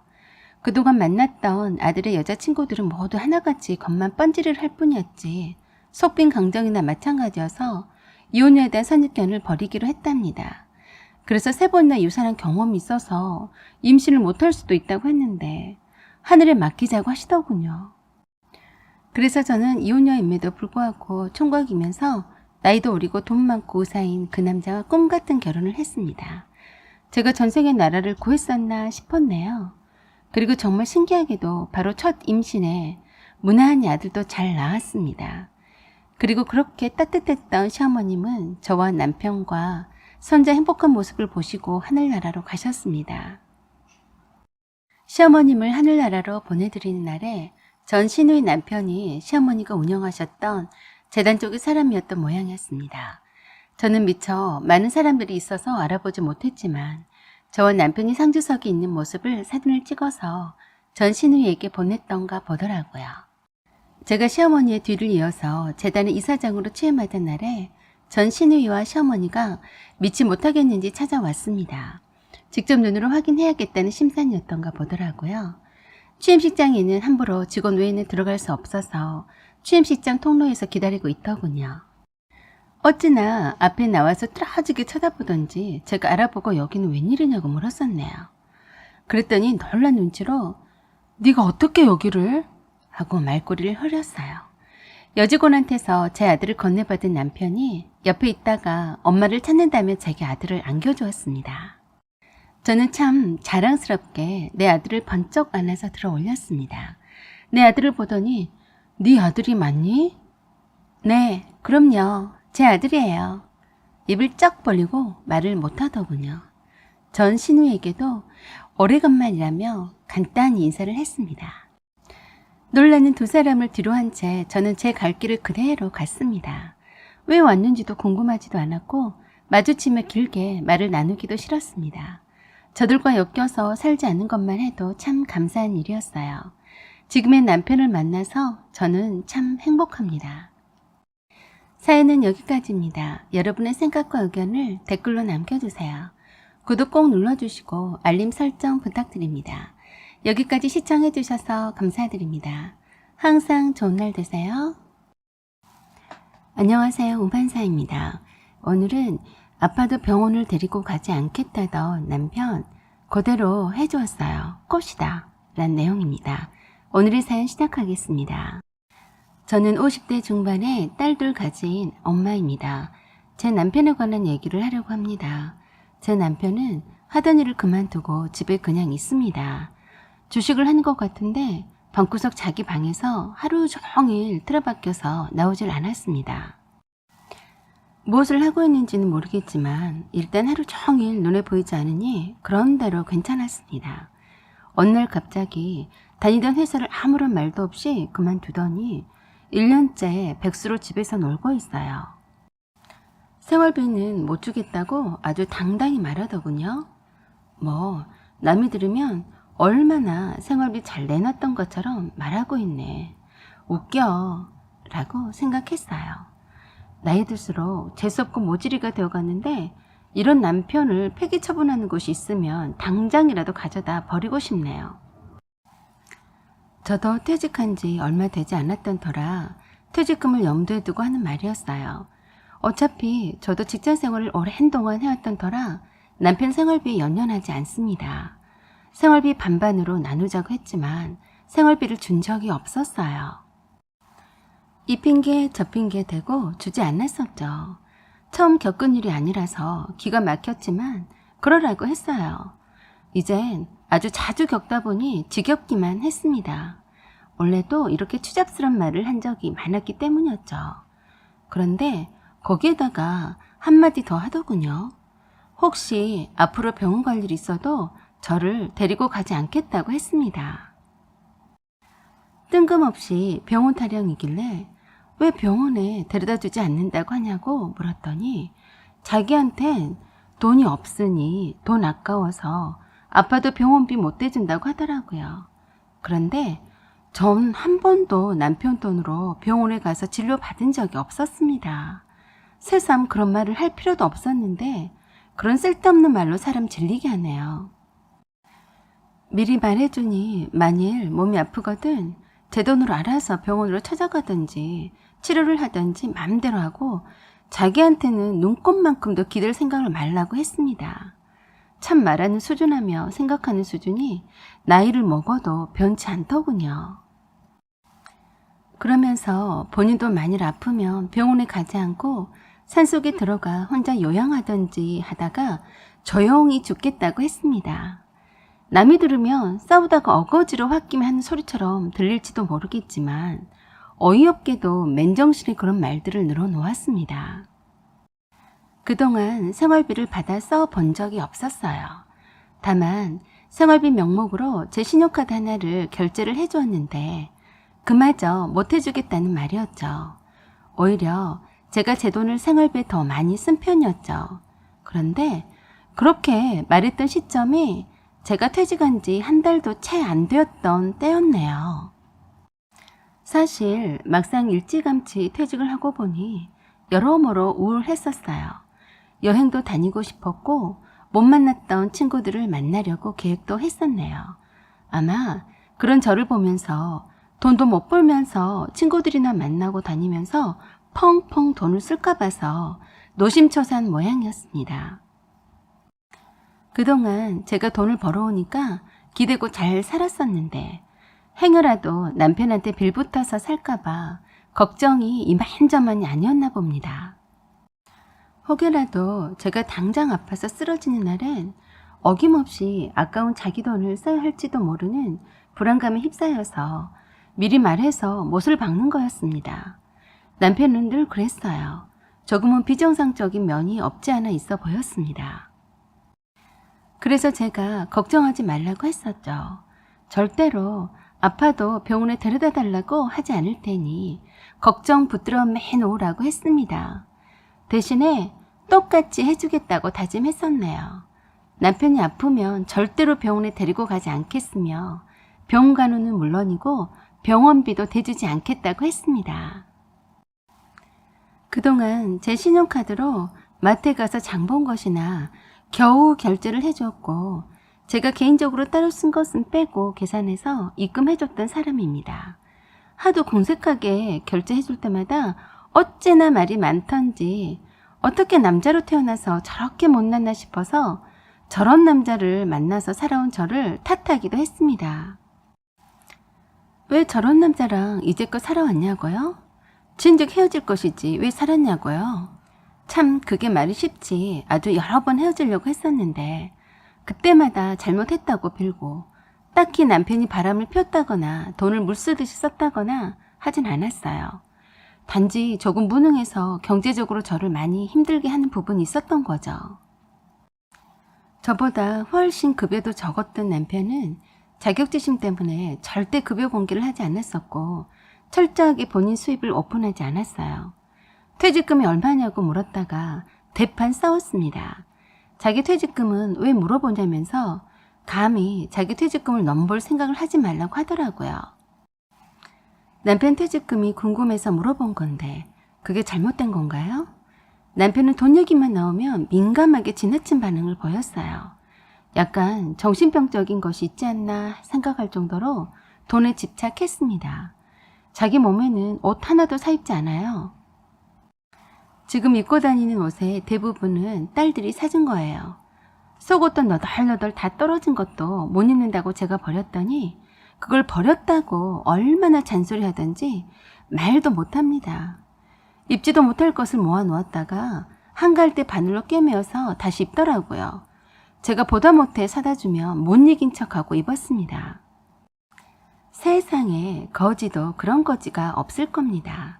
그렇게 청성 떨면서 쪼그리고 앉아서 속옷과 양말 빵꾸 난 거를 꿰맬 시간에 돈 한 푼 더 벌어오겠네요. 결혼 초에는 저에게 벤츠 사주겠다. 집안에 일하는 아주머니를 들여서 손에 물 하나 안 묻히고 살게 해주겠다고 그렇게 큰 소리 땅땅 쳤었습니다. 그러던 남자가 돋보기 안경 쓰고 앉아서 바늘을 실을 꿰매고 있는 꼬락서니를 보자니 이런 영감택이 누가 안 모셔가나 하고 고사 지내고 싶었습니다. 남편이 그런 말을 한 이후로 저는 한 집에 살지만 각자 생활을 하고 있습니다. 늘 그랬듯이 각종 공과비는 남편이 냈고요. 오래도록 탔던 제 차는 폐차하려고 했는데 좀 쓸만하다며 남편이 자동차세며 유지비를 자기 돈으로 지출할 테니 달라고 해서 남편은 남편 차를 총 2대를 필요에 따라 타고 다닙니다. 그래서 한 번씩 제가 필요할 때마다 제가 쓰던 차를 몰고 다니고 있어요. 그리고 그 외에는 다 제 돈으로 해결합니다. 몇 푼 되지 않는 퇴직금으로 새로운 일을 시작하기엔 역부족이었어요. 그렇지만 두 딸들도 직장 생활하기 때문에 예전처럼 생활비가 많이 들진 않았습니다. 문제는 줄일 수 없는 식비인데 일주일에 한 번씩 마트에서 장을 봤었는데 2주일에 한 번이나 3주일에 한 번 정도 보고 있어요. 생각보다 딸들이 집에서 밥을 거의 먹지 않기 때문에 식비는 많이 줄었네요. 물론 남편 밥은 안 차립니다. 자기가 알아서 먹든지 말든지 알아서 하라고 내버려둡니다. 상당히 편해졌고요. 제가 누구를 만나던 말던 간섭을 하지 않아서 정말 좋았습니다. 거지 같던 남편이 제가 장을 봐온 라면이나 참치나 햄 그리고 통조림 등을 한 번씩 삥땅 쳐서 몰래 훔쳐먹곤 해도 모른 척 아량 있게 봐줍니다. 적어도 난 너랑 다른 부류니까 봐준다. 모질이야. 어쩌다 주말에 딸들하고 고기 구워 먹을 때 저는 한 집에 있는 남편을 부르지 않았습니다. 딸들이 방구석에 처박히는 남편을 예의상 불러주면 예의 바르게도 안 먹는다고 해줬습니다. 한 상에서 밥을 함께 먹지 않았습니다. 얼마나 편한지 모르겠네요. 배고프면 주방에 몰래 나와서 우리가 먹다 남은 반찬을 그릇에 쓸어 담고 후다닥 자기 방에 들어가서 후딱 먹고 빈 그릇을 설거지도 하지 않고 개수대에 던져놔도 그 정도는 눈 감아줍니다. 하도 불쌍한 티를 팍팍 내며 한 집에서 왔다 갔다 하니까 딸들이 한 번씩 먹을 것을 사다가 방에 넣어줍니다. 그리고 이런 상황을 이해한다면서도 아빠를 불쌍히 생각하더라고요. 행색이 딱 봐도 거짓골에다 초라하기 그지없어서 딸들의 동정심을 사기 아주 충분했거든요. 그래서인지 엄청 딸들이 남편을 챙기는 눈치였습니다. 옷도 사다 주고 빵꾸난 양말 신지 말라고 양말도 사다 주곤 했습니다. 요새 80대 중반인 시어머니께서 자주 편찮으셔서 병원 출입이 잦은 관계로 병원비가 꽤 나왔었어요. 거기에다가 건강하시던 아버님까지 병원 출입을 하시게 되니까 병원비만 해서 상당했었나 봅니다. 시누이가 저에게 전화해서 병원비를 똑같이 나눠서 십시일반 내자고 했습니다. 그러자 제가 남편에게 직접 말하라고 했더니 부부는 일심동체인데 왜 따로 말하냐고 했습니다. 그래서 이제껏 한 번도 생활비 받아 써본 적이 없었는데 병원비 낼 돈이 있겠나? 그래서 오빠한테 직접 말하는 편이 좋겠다고 한 거네. 라고 했습니다. 그리고는 앞으로 돈 얘기는 오빠하고 하라고 했습니다. 신우이는 그동안 남편이 생활비 한 번도 주지 않고 공짜로 살아온 걸 눈치챘으면서도 모르는 척 하면서 저한테서 병원비를 뜯어낼 생각을 했던 거였어요. 그래서 말 나온 김에 확실히 하고 싶어서 남편이 내가 퇴직한 뒤론 단 한 푼도 생활비를 지원하지 않는다고 했습니다. 그리고 남편이 했던 말을 그대로 해줬습니다. 그래서 혹시라도 오빠가 병원에 갈 일이 있더라도 병원비며 병간호를 일체 하지 않을 거라고 했습니다. 신우는 절대 믿지 못할 말이라고 하더군요. 믿건 말건 사실이니 그리 알라고만 했는데 퇴직했으니 별다른 일이 없으면 시어머니와 아버님이 두 분 다 병원에 입원해 계시니 돌아가며 병간호 하자고 했어요. 그래서 제가 내 말 허투루 듣지 말라고 했습니다. 남편이 먼저 병간호든 병원 출입이든지 간에 하지 않겠다고 선언했고 거기에 동의했으니 시부모라 한들 마찬가지라고 했습니다. 놀고 자빠져 있는 아들 놔두고 왜 며느리가 병간호를 하냐고 했었네요. 저는 생활비 벌러 다녀야 해서 바쁘다고 하고 전화 끊었습니다.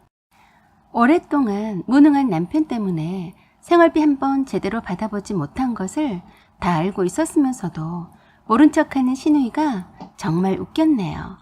다른 일로는 남편한테 하루가 멀다 하고 전화해서 이런저런 흉을 다 보면서 유독 돈에 관한 얘기나 병간호를 옳게 하다니 정말 얄미웠습니다. 아무튼 저는 시부모님의 병문안을 두 딸들하고 주말에 간 것 말고는 병원에 일체 가지 않았습니다. 시부모님이 두 분 다 입원해 계셨기 때문에 병간호가 벅차다면서도 남편은 자기가 저에게 했던 말이 있어서인지 자기 부모님의 병간호를 부탁하지 않았었어요. 그런데 양쪽의 부모님을 병간호하기엔 신우이와 남편이 너무 힘이 들기도 했고 신우이가 힘들다며 죽는 소리 하면서 올케가 와서 도와줘야 하는 것 아니냐며 난리 치는 바람에 하는 수 없이 저에게 도움을 요청했었습니다. 남편은 자기 맘대로 자기가 했던 말을 처리한다고 했습니다. 저는 한 번 간 버스는 다시는 붙잡을 수는 없는 거라며 단번에 거절했어요. 제가 미쳤습니까? 누구 좋으라고 제가 받아줍니까? 쫌탱이 같은 남편이 그에 상응하는 반대급부도 없이 처리한다고요? 혼자서 북치고 장구치고 다 하더군요. 신우이와 남편은 두 부모님의 병간호 때문에 죽을 듯 살 듯 하는 것 같았습니다. 남편 덕분에 저는 마음 편하게 병간호도 하지 않고 지낼 수 있었네요. 시어머님은 점차로 회복되어 가시는 것 같았으나 아버님은 점점 나빠지셨는데 엄청난 고통 속에서 헤매시다가 돌아가셨습니다. 그 일련의 과정을 지켜봤던 남편은 겁이 덜컥 난 모양이더라고요. 병간호의 중요성을 깨달은 것 같았어요. 그때서야 생각 없이 내뱉었던 말을 후회하는 눈치였어요. 하지만 뭐 이미 늦은 뒤였습니다. 남편은 아버님을 하늘나라로 보내드린 후에 계속해서 소화가 안 된다면서 헛구역질도 하고 머리가 아프다며 드러누워 있기 일쑤였습니다. 두 딸들이 걱정하면서 병원에 가자고 했는데도 소화제만 먹고 버티더군요. 한 집에 살면서도 아프다고 하니까 걱정이 조금 되긴 했지만 별 도리가 없었습니다. 내버려 뒀어요. 그랬는데 어느 날 안 되겠는지 병원에 혼자 다녀온 모양이었습니다. 신우이한테서 쪼르르 전화가 왔어요. 남편이 암이라면서 이미 진행이 많이 되어서 큰 병원으로 가서 수술을 받아야 한다고 했습니다. 아마도 직접 말 못하고 신우이를 통해서 전한 것 같아 보였습니다. 신우이가 울면서 전하는 말이 구구절절하니 꽤나 슬프게도 들렸어요. 오래 못 살 것 같다고요? 그러니 올케가 오빠를 데리고 병원에 다녀오라고요. 내가 미쳤니? 가고 싶으면 혼자 가라 해라 라고 생각했습니다. 그래서 제가 그랬네요.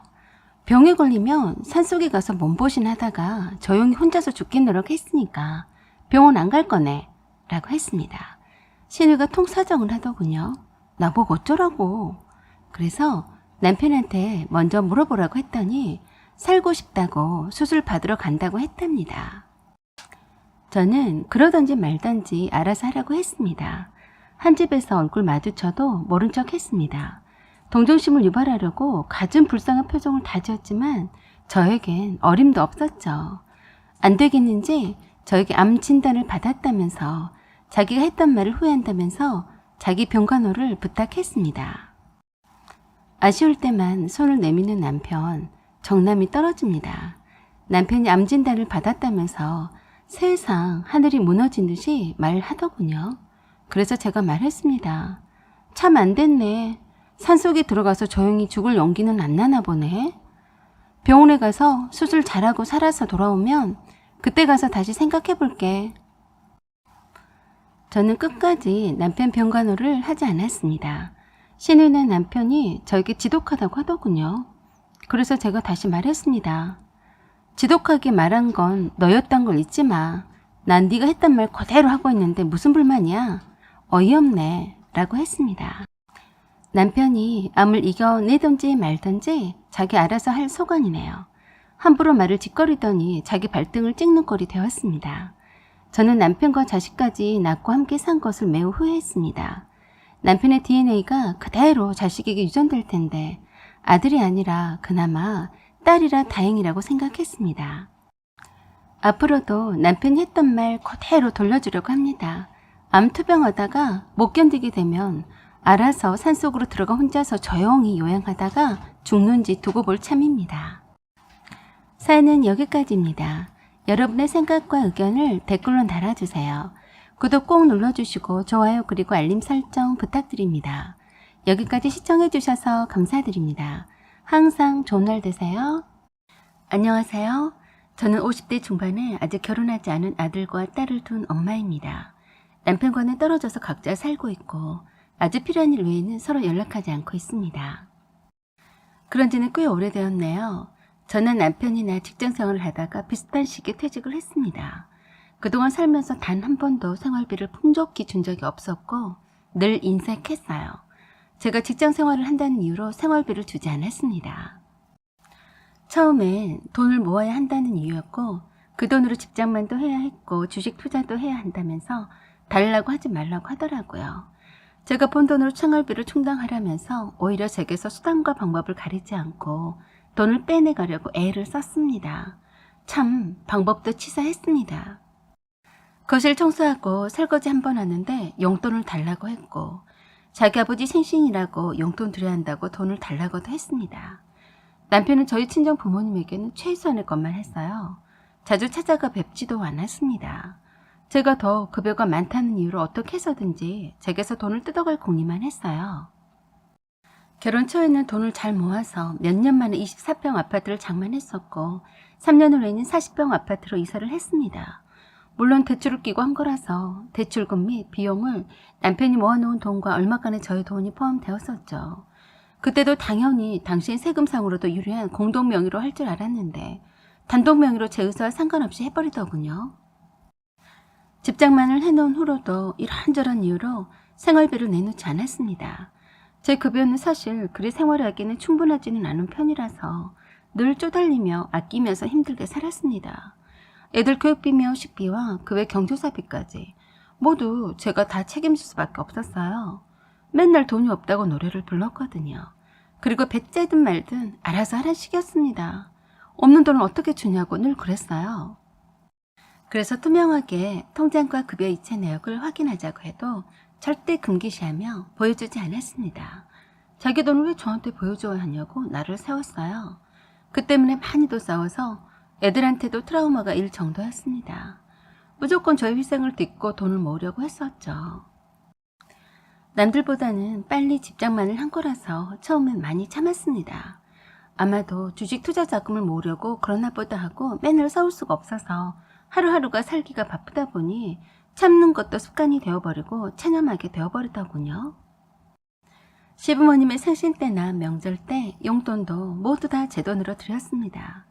제가 어느 날 시부모님 앞에서 생활비를 받아본 적이 없다고 했더니 대본에 그러시더군요. 거짓말도 말도 되는 걸 해라. 어디 생활비 안 줬다고 뻥을 치고 있니? 다 내 아들 덕분에 살고 있으면서. 시부모님도 믿지 않으시더라고요. 신우도 그렇고요. 그래서 남편에게 직접 물어보라고 하고 어이없어 웃기만 했네요. 남편에게 물어봤는지 어쨌는지는 모르지만 시댁 식구들은 여전했습니다. 명절 때 따로 음식 장만 돈도 모두 다 형님과 제가 다 냈었는데 손에 무슨 선물을 들고 오나 하고 늘 신경을 쓰곤 했어요. 시어머니는 신우에게 매번 전화해서 자주 오지도 않으면서 선물이라고 가져온 것이 겉보자만 잔뜩 들어있고 내용물은 겨우 생색만 내는 정도로만 들고 왔다라고 마음에 들지 않는다고 늘 불평불만을 했습니다. 시어머니도 평생을 무능한 시아버님을 먹여 살리신 분이라서 며느리인 제가 생활비를 한 번 못 받아서 사는 것에 대해서 별로 대수롭지 않게 생각했어요. 남편이 직장 다니면서 돈 모으느라고 그런 거라고 생각하셨던 거죠. 그러면서 늘 그러셨어요. 말도 마라. 나는 남편이라고 해봤자 몸만 딸랑 와서 나에게 평생 기생충처럼 기생하고 살았다. 돈 한 푼을 벌지를 못했어. 돈 되는 것마다 빚지고 차라리 일을 하지 말라고 했지 뭐냐? 라고 아버님에 대해서 말씀하셨었죠. 그래도 내 아들은 어떡하든 열심히 살아보겠다고 자기가 번 돈을 다 모아서 집도 사고 그랬지 않니? 그런 남편을 기특하게 생각해야지. 네가 복이 차고 넘쳐서 네 남편이 얼마나 소중한 줄 모르고 그런 거다. 아무 소리 하지 말고 무조건 내 아들이 하잔 대로만 하면 넌 얼마나 좋으냐? 나도 그런 세상을 살아봤으면 소원도 없겠구만. 시부모님은 저의 무조건적인 희생은 당연한 거라고 생각하셨고 오히려 가짐부림하는 것으로 치부했습니다. 제가 편에 빠져서 하는 소리라고 한 거였죠. 그래서 저에게 늘 대놓고 말씀은 하지 않으셨지만 명절 때 들고 오는 선물에 신경을 많이 썼습니다. 아들 덕에 잘 사는 며느리에게 용돈이나 거나 선물을 받고 싶어 하셨죠. 남편은 애들 학원비도 부족해서 좀 달라고 했어도 준 적이 없었어요. 학원비 없으면 보내지 말라고만 했었죠. 그러면서도 자동차는 늘 새 차였습니다. 저는 하루 생활 동선이 길어서 자차가 꼭 필요했는데도 중고차도 사주지 않았어요. 제 급여로는 생활비도 빠듯했던 터라 엄두도 못 냈었는데 자기 차는 잘도 사더라고요. 자기 몸에 돈 쓰는 것은 아까워하지 않았습니다. 그렇지만 우리 형편에 자동차 2대는 사치라고 하면서도 출퇴근용인 자기 차는 폼나게 사서 잘 몰고 다녔습니다. 그리고 개인용 물품인 카메라나 노트북은 최상 품질을 아주 비싼 것을 마음껏 사더군요. 그때까지도 제 직장 동료들 중에 차가 없는 사람은 저밖에 없었습니다. 아이들이 고등학교 가게 되자 눈코 뜰 새 없이 바빴어요. 두 애들의 학원이며 야간 자율학습이 끝나면 데리러 가야 했으니까요. 남편은 늘 자기 일이 우선이라서 자기 자식에 관한 일이라도 제가 일일이 부탁해야 했습니다. 그것 때문에 또 싸우는 일이 많아지게 되고 애들한테도 좋지 않은 영향이 가게 되어서 마이너스 통장에서 돈을 빼서 중고차를 사버렸죠. 그때도 중고차를 자기 허락도 받지 않고 샀다고 난리를 쳤습니다. 시부모님과 신우에게도 흉을 봤었는지 대놓고 저에게 싫은 소리를 했어요. 특히나 시아버님은 그러시더라고요. 남들은 직장 다니면서도 애들만 다 잘 키우고 잘 살다만 유난도 떤다. 남편이 자기가 번 돈으로 주저없이 새 차 뽑고 최신 노트북과 카메라를 사도 당연했고 며느리가 며느리 돈으로 중고차를 산 거는 용납이 안 된다는 말씀이더라고요. 그 이후로 너무 섭섭해서 시댁 출입을 하지 않았습니다. 그리고 애들이 고등학교를 마친 후에는 헤어지겠노라고 다짐을 했었죠. 남편은 자기 번 돈으로 자기 명의로 저축도 하고 주식 투자도 하면서 자기 취미 생활까지 영위했습니다. 그게 모두 다 제 희생을 발판을 한 거였죠. 저는 모아놓은 돈도 없이 모두 다 애들한테 다 쏟아부었었죠. 시댁에서는 당연하게 생각했습니다. 집안 내력이었거든요.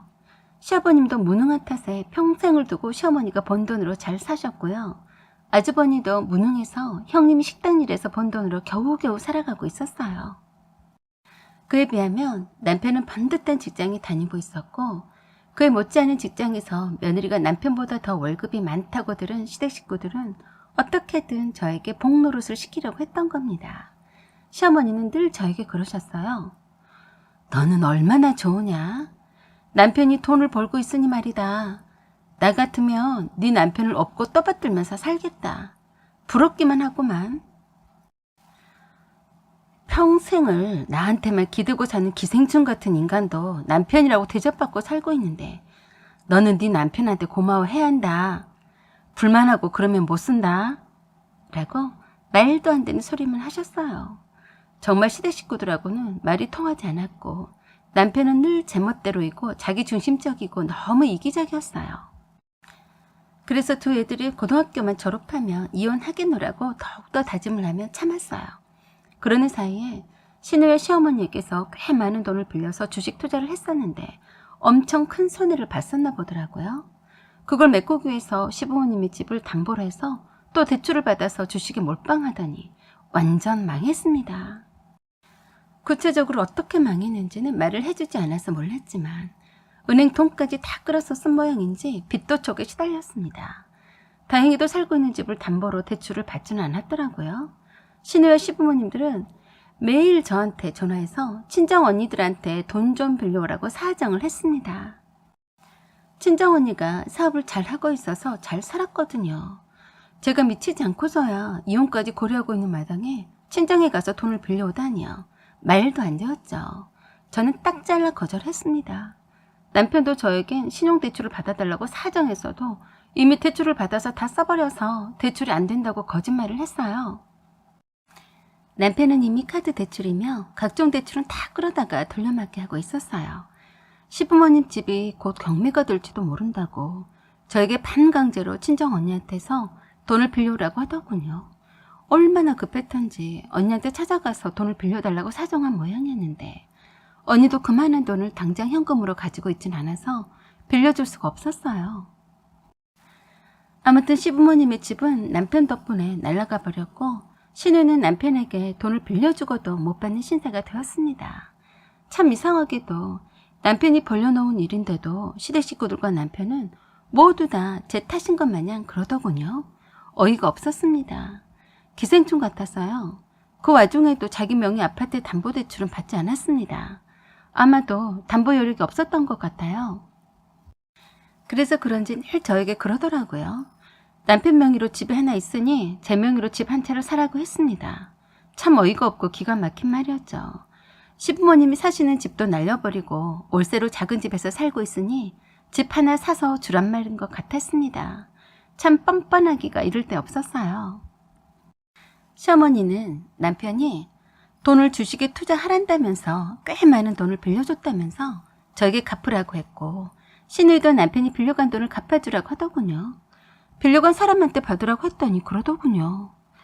부부는 일심동체인데 너무한 거 아니야? 오빠가 빌려간 돈이면 언니가 빌린 거나 매 한 가지인데 왜 모른 척해요? 아가씨, 나 몰래 빌려주고 나한테 갚으라고요? 돈도 없거니와 있어도 갚을 돈은 아니네요. 왜요? 오빠가 언니한테 돈 받아가라고 하던가요? 라고 했습니다. 시어머니가 시장바닥에서 힘겹게 모아놓은 돈을 남편한테 모두 다 날렸더라고요. 그러고도 남편한테 돈 달라고 하지 않고 말짱해 보이는 며느리한테 달라고 했습니다. 시댁 출입도 하지 않는 며느리에게 별 어거지를 다 써서 돈을 뜯어내려고 하더군요. 남편은 마이너스 통장과 카드 대출금을 갚느라 정신이 없어서 시부모님이 사는 집 월세도 못 드렸다고 했는데 저에게 달라고도 했습니다. 저는 줄 돈이 없어서 줄 수 없다고 했더니 아주 세상 천재도 없는 독한 며느리라고 하더라고요.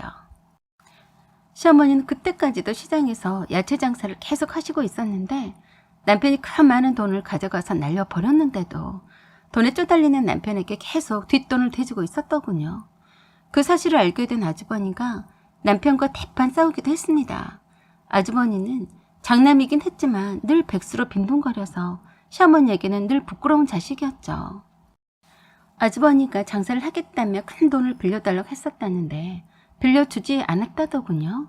그런데 남편에게 집 담보 대출에다가 모아놓은 돈까지 다 해줬다는 말에 아주버니와 시어머니 사이가 엄청 틀어져 버렸습니다. 그 이후로 아주버니와 형님은 시댁 출입을 하지 않았고 명절 때도 발길을 끊었습니다. 시어머니는 남편을 편애하셨던 거죠. 꽤 많은 돈을 남편에게 빌려주고도 계속해서 빚 갚으라고 돈을 대주고 있었으니 엄청 화가 났나 보더라고요. 그때까지도 아주버니는 직장만도 꿈도 못 꾸고 있었고 힘겹게 살아가고 있었는데 조금 억울한 모양이었습니다. 그러다가 야채 장사를 하시던 시어머니가 쓰러지셔서 거의 1년 가까이 투병 생활을 하시다가 돌아가시게 되었어요. 남편이 할 수 없이 병원비며 시아버님의 생활비를 책임지게 되었습니다. 참 어이없게도 시아버님은 할 일이 없으시면서도 시어머니 간병을 매우 힘들어하셨어요. 주말을 제외하고는 평일에 간병할 사람은 시아버님밖에 없었는데 말입니다. 평생을 일만 하다가 자식들을 키우느라 식구들 먹여 살리느라 고생만 하셨던 시어머니였는데 간병을 힘들어하면서 짜증을 보통으로 내는 것이 아니었습니다. 저는 평일에는 병원 출입을 하지 않았었죠. 퇴근 후에 집안일과 애들 케어하기도 바쁜데 어쩔 수가 없었습니다. 대신에 남편과 시누이가 교대로 간병했어요. 저는 주말에만 갔습니다. 그런데 시아버님은 맨날 죽는 소리를 하셨어요. 물론 간병이 쉬운 일은 아니었지만 힘들다고 하면서 아파서 누워있는 시어머니에게 자신과 자식들 고생시키지 말고 빨리 저 세상으로 가라고까지 말을 하더군요. 그 때문에 남편과 시아버지 사이가 매우 좋지 않았고 만나기만 하면 서로 원수 보듯이 했습니다. 아주버니는 놀고 먹는 것이 취미라서 시어머니의 간병을 도와야 함에도 불구하고 병원에 문병을 몇 번 온 것 말고는 아예 출입을 하지 않았습니다. 시아버님은 맨날 팔자 타령을 하면서 누워있는 시어머니에게 마음 편하게 하지 않으셨고 인상만 쓰고 있었어요. 그런 아버지를 보면서 남편이 그러더군요. 아버지가 아프면 절대 병원에 데려가지도 않겠어. 참 여자인 제가 봐도 시아버님을 보니 제 미래의 남편도 저러겠구나 하는 생각이 들어서 소름이 끼치더군요. 시어머니가 이런 대접을 받으려고 그동안 고생해가면서 시장바닥에서 야채 장사를 하셨나 싶었습니다. 고생만 하다가 남편과 자식들 좋은 일만 시킨 꼴이 되어버린 거죠. 그러시다가 시어머니는 돌아가시게 되었고 시아버님은 해방감에 기뻐하시는 듯 했어요. 시누이와 남편은 시아버님의 생활비를 대주지는 않았습니다. 들여다보지도 않았고요. 그래서 시누이나 저에게만 만만하게 돈 달라고 연락을 하곤 했습니다. 남편과는 시어머니 병간호 일로 사이가 완전 나빠져서 감히 연락을 하지 못했거든요. 그래도 모른 척 할 수 없어서 몇 번 생활비조로 드렸었는데 남편이 드리지 말라고 하더라고요. 저에게도 연락이 와도 모른 척 하라고 시켰어요. 참 난감하더군요. 시누이는 남편을 놔두고 저에게 시아버지에게 매달 생활비를 함께 나눠서 드리자고 제안하는데 웃기지도 않아서 남편한테 말하라고 하고서는 그들은 연락을 끊었습니다. 시아버님의 생활비를 왜 제가 내야 하는 건지 정말 어이가 없었네요. 이제껏 남편이 벌어다 준 돈을 구경조차 못해본 사람한테 할 소리가 아니었죠. 어찌됐든 간에 저는 더 이상 시아버님에 대해서는 무신경으로 대했습니다. 그러는 사이에 친정아버지가 암으로 투병 중이어서 퇴근 후 매일 병원으로 출근하다시피 했어요. 시아버님도 욕실바닥에 쓰러지셨는데 요양보호사가 발견하고 병원으로 모시고 갔습니다. 이미 치료 시기를 지나버렸고 중증으로 진행이 된 상태라서 중환자실에서 보름 정도 있다가 가셨습니다. 남편이 그러더라고요. 그래도 아버지가 마지막으로 자식들 고생시키지 않으려고 빨리 가셨네. 아주버니도 시누이도 남편도 아무도 슬퍼한 사람이 없었고 그나마 투병 생활을 오래 끌지 않고 가시게 된 것을 다행으로 여겼습니다. 평생을 두고 시어머니가 벌어다 준 돈으로 사시다가 시어머니 병간호도 귀찮아하시더니 가는 뒷모습도 참 쓸쓸하구나 싶더군요. 남편의 미래 모습을 보는 것 같았습니다. 그때부터 시아버님이 사시던 용구 임대 아파트에서 남편이 혼자 지내게 되었습니다. 제가 이혼까지 고려하고 있는 줄은 알았기 때문에 알아서 나간 거였어요. 이혼만은 하기 싫었나 보더라고요. 그렇게 자연스럽게 별거를 하게 되었고 서로 연락을 하지 않게 되었습니다. 얼굴을 안 보니까 엄청 편해지긴 했어요. 가끔씩 집에서 키우는 강아지와 고양이를 보러 오곤 했었고 제 생일에는 떡 케이크도 보내오기도 했어요. 그리고 인심 쓰듯이 제 차를 한 번씩 점검도 해주고 쌀통에 쌀이 떨어진 것을 보고서는 쌀을 주문 배달시켜주고 가곤 했습니다. 어느 날 남편이 운동 가자고 주말 아침에 찾아왔습니다. 걷기 운동이 몸에 좋다면서 매주마다 걷기 운동으로 땀을 빼자고 하더라고요. 퇴직 후에 집에만 있는 제가 걱정이 된다고 하더라고요. 왜? 내가 아프면 병원비 들까 봐서 걱정됐니? 미쳤냐? 병원비는 네 돈으로 내야지. 말도 참 징글맞게 이쁘게 하는 법이 없었어요. 보고 배운 곳이 그러니 고칠 수가 없는 병과도 같다고 생각했습니다. 그래서 제가 그랬어요. 아버님이 어떻게 돌아가셨는지를 잘 생각해봐. 너도 그렇게 될 거니까. 각오하고는 있겠지? 라고 했더니 남편은 뜨끔한 눈치였어요. 그런 남편에게 요새 유튜브에서 유명한 신사임당의 얘기를 해주었습니다. 유재석이 나온 TV 프로그램이 유퀴즈 언더블럭에 출연한 신사임당이 했던 말을 들려주었습니다. 돈 되는 것은 다 한다면서 쇼핑몰, 주식 투자, 부동산 임대사업 등을 하면서 하루 24시간이 모자랄 정도로 열심히 산다고 하더라. 라고 했더니 남편의 말이 걸작이었습니다. 그렇게 돈 많이 벌어서 어디다 쓰려고? 다 죽도록 일만 하다가 가족들만 좋은 일 하는 거라고 거침없이 어이가 없다는 듯이 말을 했습니다. 그러면서 그러더라고요. 도대체 신사임당은 그 많은 돈을 벌어서 무엇이 좋았냐고요. 그래서 대답해줬죠. 적은 월급으로는 임신한 아내와 생활이 어려워서 다투기도 했었는데 지금은 돈 때문에 싸우는 일이 없다고 했어. 아내가 마음껏 돈을 쓸 수가 있다는 말에 난 참 감동했다. 이런 멋있는 사람도 다 있구나 했지. 내 남편은 자기가 번 돈으로 행여나 자식들과 마누라 입에 들어갈까 봐서 아까워 죽는단 말이야. 제 남편은 그걸 이해를 못하는 사람이었어요. 완전 자기 자신밖에 모르는 이기적인 사람이었기 때문에 자기 가족들을 어떻게 사랑해야 할지, 어떻게 책임을 지고 부양해야 할지도 모르는 인간이었어요. 역시나 변한 것 없이 여전했습니다. 그래서 제가 그랬어요. 그래, 너 혼자 잘 먹고 잘 살아라. 다음부터 운동하자고 오지도 말아라. 역시 변한 건 하나도 없었어요. 제 마음만 더욱 남편에게서 굳게 문을 닫아버렸습니다. 남편은 저에게는 남보다도 못한 완벽한 타인이라는 것을 새삼 더 깨닫게 될 뿐이었어요. 저는 퇴직 후 바로 시작한 온라인 사업에 재미를 붙이고 열심히 일하고 있습니다. 아직 안정적인 단계는 아니지만 작은 수입이라도 들어오고 있어서 제 노후 걱정은 하지 않아도 될 것 같아요. 남편과는 당분간 이렇게 떨어져서 살려고 합니다. 혹시라도 함께 살자고 한다면 당장 이혼을 하자고 할 거네요. 지금은 그저 이혼을 하지 않고도 각자의 삶을 잘 살고 있으니 그런 대로 만족하고 있습니다. 우리들은 다 커서 성인이 되었으니 저의 인생 이막을 멋지게 살게 하렵니다. 여러분들의 생각은 어떠신지요? 사연은 여기까지입니다. 구독과 좋아요 그리고 알림 설정 부탁드려요. 지금까지 시청해주셔서 감사드립니다. 안녕하세요. 오늘은 자격지심에 미친 제 남편 사연입니다. 남편은 결혼 후 언제부터인가 저희 친정에 안 가려고 했습니다. 결혼한 지 5년째인데 저보고 애 둘 데리고 혼자 다녀오라고 했습니다. 친정 부모님 생신 때도 이 핑계 저 핑계 가진 핑계 다 대고 안 갔고요. 물론 그럴 땐 따로 전화는 드립니다. 그렇지만 드러내놓고 저희 친정 식구들하고 거리를 두네요. 이유를 물어봤습니다만 그때는 답을 해주지 않았습니다. 제가 생각하기엔 남편의 그 자격지심 때문인 것 같습니다. 저는 위로 언니 둘이 있고요. 물론 형부도 둘이 있어요. 다름이 아니라 형부들이 돈을 잘 벌고 재테크에도 관심이 많아서 대화의 내용이 주로 경제와 주식 그리고 부동산 투자에 관한 것이었죠. 비록 저희가 결혼한 지 5년이나 되었지만 언니 둘 다 늦게 한 결혼 탓에 큰언니는 4년 되었고 작은 언니는 6년 되었어요. 그런데 두 언니들 모두 다 형부 덕분에 매년 자산이 눈에 띄게 증가했습니다. 남편이 아마 기죽어서 그런가 생각됩니다. 결혼 후 2년쯤에 주식으로 돈을 많이 잃었었거든요.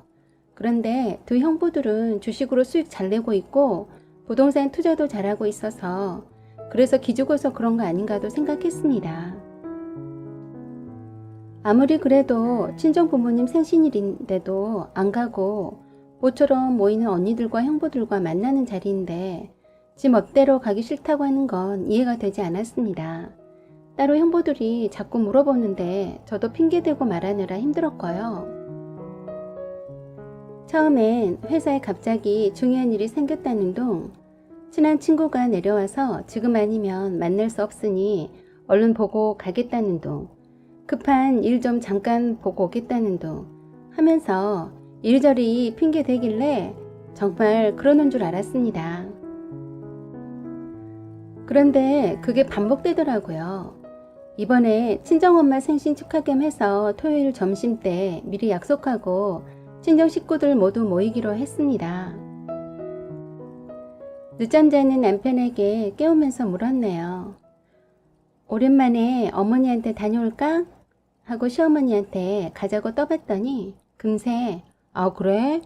그렇잖아도 가본 지 오래돼서 가보려던 참이었는데 코로나 때문에 복지관에도 못 나가고 답답하실 텐데 가보자 하는 겁니다. 그래서 제가 오늘 피곤하진 않겠어? 가면 저녁 때는 올 텐데 괜찮아? 응, 괜찮아. 삼겹살 사가지고 가서 엄마랑 구워 먹고 저녁까지 먹고 오자. 얼른 애들 챙겨서 다녀오자 하면서 씻으러 욕실로 가더군요. 욕실에서 나온 남편에게 야채즙 한 잔 먹이면서 말했습니다. 사실 친정엄마 생신일 며칠 전이었는데 모르고 있었지? 그랬더니 그래? 말해주지 그랬어. 그래서 오늘 점심 때 친정엄마 생신 축하 겸 해서 모두 모이기로 했다고 했더니 대번에 짜증냅니다. 그래서 제가 그랬네요. 왜 너는 네 엄마한테 맨날 나 데리고 다니면서 우리 친정집에는 안 가려고 하니? 하고 물었습니다. 그랬더니 두 형님들 모두 돈 자랑하니까 싫다고 하네요. 그리고 장인 장모님도 두 형님들만 이뻐하는 것 같다고 합니다. 그래서 가기 싫다고 하면서 앞으로도 가지 않을 테니 애들 데리고 혼자 다니랍니다. 어이없었지만 단지 그 이유 때문이냐고 물었는데 그렇다고 하네요. 언니들과 형부들 돈 잘 벌고 있으니까 돈 자랑 좀 했다 그렇다 손치고 친정 부모님이 어떻게 차별하더냐고 물었어요. 제 부모님이라도 남편과 형부들을 차별했다면 화낼 일이었고 남편의 생각을 듣고 싶었습니다. 그런데 특별히 차별이라고 할 만한 것을 꼬집을 순 없지만 자기보단 형님들을 더 잘해주시는 것 같답니다. 그냥 저희 친정 식구들하고 있으면 기가 죽는다네요. 뭔지 모르지만 주눅이 든다면서 그런 기분이 느끼기 싫어서 안 간다고 합니다. 그러면서 이젠 자기 부모는 각자가 챙기자고 했어요. 그래서 저는 그 말에 책임질 수 있냐고 물었습니다. 그랬더니 그렇다고 하면서 각자가 번 돈 각자가 돈 관리하고 각자가 알아서 자기 부모 챙기자고 했습니다. 참 어이가 없고 실망스러워서 화도 안 났습니다. 이런 말을 하필 친정엄마 생신일 모임 가자고 하니까 꺼내는 모질이 남편. 이런 거지 같은 남편과 살고 있었다니 내 대갈통 날려버리고 싶었네요. 저는 기가 막혔지만 한참을 진지하게 생각해봤습니다. 그리고 남편에게 네가 지금 한 말이 진심인지 알 수 없다. 친정 식구들 만나기 싫어서 그냥 내뱉는 소리인지 아님 진짜 마음의 소리인지 알 수가 없어. 진심이라면 네가 네 핸드폰으로 녹음해서 나한테 보내라 했어요. 그랬더니 바로 후다닥 녹음하고 톡으로 보내주더라고요. 그래서 제가 만일 네 생각대로 내가 동의해준다면 후회하지 않을 자신 있어? 이건 너랑 나랑 따로 국밥하고 살자는 건데 괜찮다는 거지? 그랬더니 남편이 제발 그러자고 하네요. 그래서 제가 확실히 해두자고 했습니다. 너도 내 친정집에 가지 않으니 나도 시댁인 일체 가지 않겠으며 물론 시어머니 생신도 챙기지 않겠다고 했고 시댁 쪽 대소사 일은 모두 챙기지 않겠으니 미리 시어머니께 말씀드리라고 했습니다. 따로 국밥이니 앞으로 밥은 네가 네 거 알아서 챙겨 먹고 생활비 공동 지출비는 똑같이 반반 내고 공동 지출비는 모두 네 총장에서 자동이체로 바꾸고 육아교육은 내가 전적으로 전담하고 있으니 네가 육아교육비는 다 부담하고 시어머니에게 생활비로 매달 드린 130만 원은 이제 못 드리니 네가 알아서 해라 했어요. 동의하면 수락하겠다고 했더니 바로 동의한다고 했습니다. 그리고 그런 대화 내용을 증거자료로 모두 녹음했습니다. 그리고 저는 애들 데리고 가벼운 마음으로 친정엄마 생신 식사 자리에서 즐겁게 지내다 왔어요. 친정 식구들 그동안 눈치챘는지 늘상 안 나타나는 남편 소식 더 이상 궁금해하지 않았고요. 며칠 있다 언니들과 이 문제를 함께 의논해보려고 했어요. 제 계좌로 연결된 자동이체 모두 끊었고요. 제가 들어놓은 애들 보험도 수익자를 제 앞으로 돌려놓았고요. 남편 보험의 수익자도 제 앞으로 되어 있는지 확인했고 남편이 알만한 내 통장 비번도 바꿨고요. 휴대폰 잠금 장치도 새로 바꿨습니다. 무슨 유난을 떠냐고요? 따로 국밥하지 않는 남편을 어찌 믿습니까? 이 정도면 남보다 못한 관계가 될 수도 있는 거라 생각되었고 만일을 대비해야죠. 이미 실망한 남편 붙잡고 아웅다웅하기 싫었습니다. 남편 밥 안 차려주고 애들 먹을 것만 챙겨도 엄청 소홀하더군요. 남편을 포기하니 참 맘도 편안해졌어요. 지낼만 했습니다. 그리고 한 달이 지나서 회사 근무 중에 어느 날 지방에 사는 시누이한테서 전화가 왔어요. 시어머니랑 통화했는데 기운이 없어 보인다고 한번 내다봐 달라네요. 그래서 지금 바쁘니 퇴근해도 내다볼 수 없다고 했습니다. 오빠한테 전화하라고 하고 끊었네요. 그리고 남편이 시어머니한테 가든 말든 신경 안 썼어요. 각자 자기 부모 알아서 챙기자고 한 사람이니 알아서 했겠죠. 그런데 뇌경색으로 쓰러졌나 봅니다. 남편이 저한테 전화해서 당장 병원에 오라네요. 그래서 제가 내가 왜 가니? 너 참 웃기다. 내 부모가 아니고 네 부모잖아 했어요.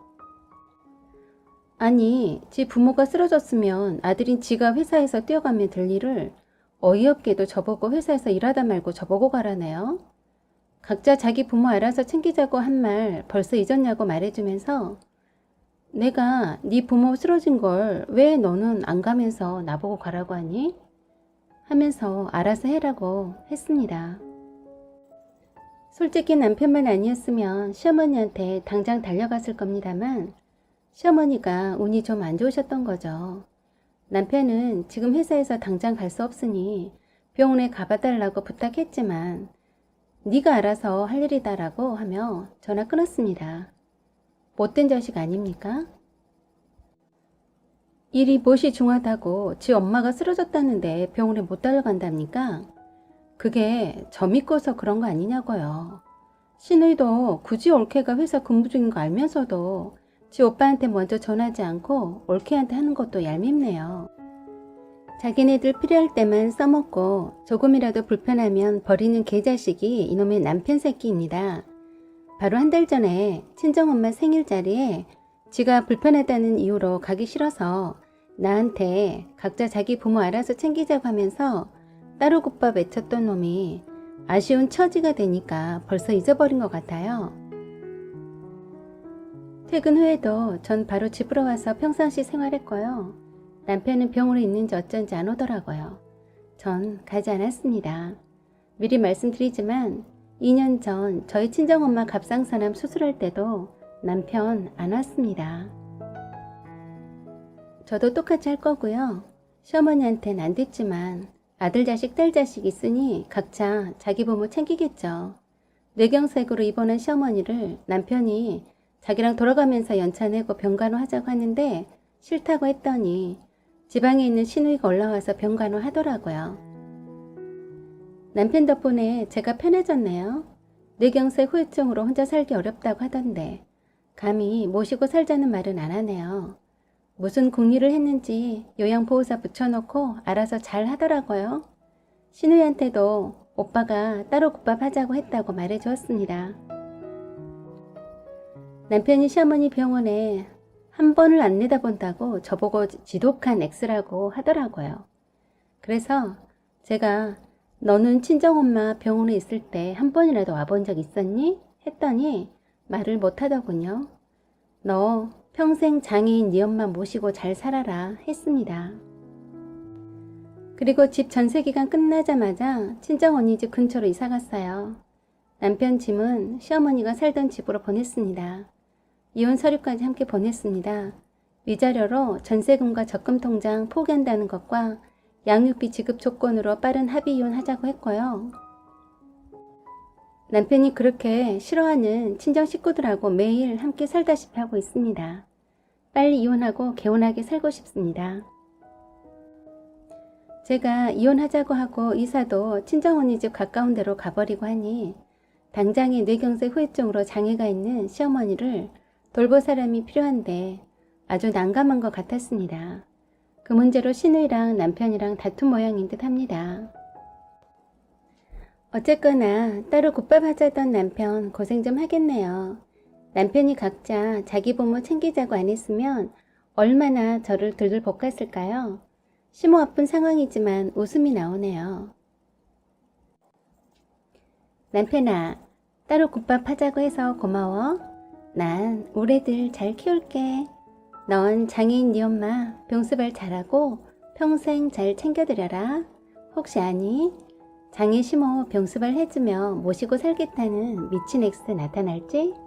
잘 가라 남편아. 여러분 응원해주세요. 사연은 여기까지입니다. 구독과 좋아요 눌러주세요.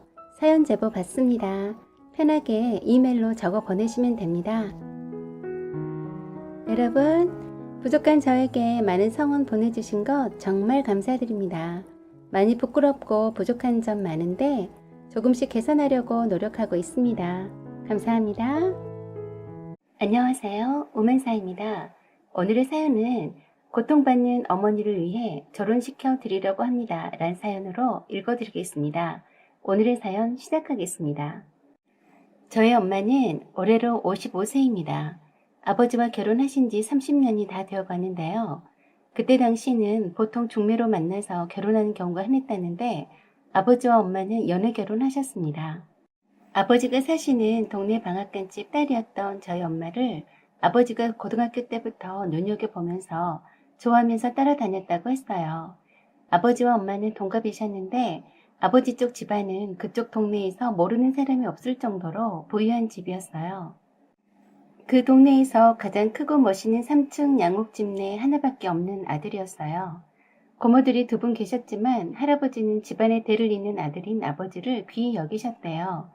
아버지가 엄마를 고등학교 때부터 쫓아다니다시피 했고 2분이 고등학교를 졸업하자마자 아버지의 적극적인 대시 공세로 조금씩 조심스럽게 사귀기 시작했답니다.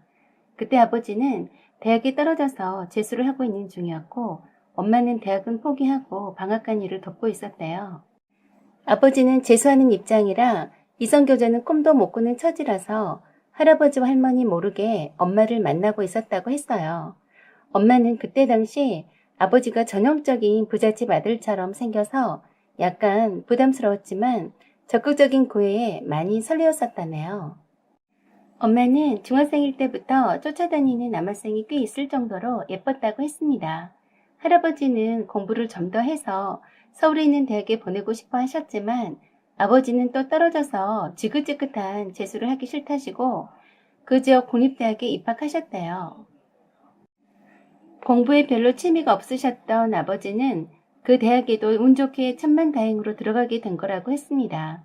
본격적으로 엄마와의 이성교제가 시작되어서 자연스럽게 할아버지와 할머니도 아시게 되었대요. 당시 대학생 신분이었던 아버지는 할아버지와 할머니가 귀한 아들의 여자친구에 대해서 엄청 관심이 많아서 부담스러워했다고 합니다. 분명히 방앗간집 딸이고 대학도 가지 못했다고 하면 사귀지 말라고 할 것 같았기 때문이었죠. 그래서 언급결에 거짓말을 했대요. 같은 대학교에서 만났고 방앗간집 딸이란 것도 말하지 않고 그냥 공무원 집안인 것 같다고만 해서 할아버지 할머니도 우리 집이 돈 걱정하지 않고 사니까 교육자 집안이나 공무원 집안이면 좋겠다고 하셨답니다. 그런 후에 아버지가 군대 입대 날짜를 받아두고 여자친구를 집으로 초대하라고 하셨답니다. 아들이 군에 가 있는 동안 할아버지와 할머니가 여자친구를 보살펴 주겠다고 하셨다네요. 그러시면서 집으로 데리고 와서 소개시켜 달라고 하셨대요. 아버지는 차일피일 미루며 엄마를 집으로 초대하는 것을 꺼려 했지만 할아버지와 할머니의 성화에 못 이겨 하는 수 없이 엄마를 데리고 집으로 가셨답니다. 처음엔 할아버지 할머니도 엄마의 단아한 외모에 마음에 들어 하셨는데 할아버지가 외할아버지가 어디에 근무하고 계시냐고 물어서 사실 그대로 방앗간을 하신다고 말씀을 드렸더니 낯빛이 바뀌셨고 대학교 학과며 졸업한 후에 진로를 물으셔서 대학은 진학하지 않았노라고 했더니 대단히 실망스러워 하시더랍니다. 그러시면서 추궁하듯이 어떻게 사귀게 되었는지 이것저것을 자세하게 물으시는데 태도가 덜 변하셔서 매우 주눅이 들었었다고 했습니다. 바로 그 자리에서 아버지가 할아버지와 할머니에게 거짓말한 사실을 알게 되었고 아버지는 언젠가는 알아야 할 일이라서 각오하고 있었다고 했어요. 그래서 내친김에 아버지는 엄마를 앞에 두고 군대 제대 후에 학교 졸업하면 엄마랑 결혼하고 싶다고까지 말했다고 했습니다.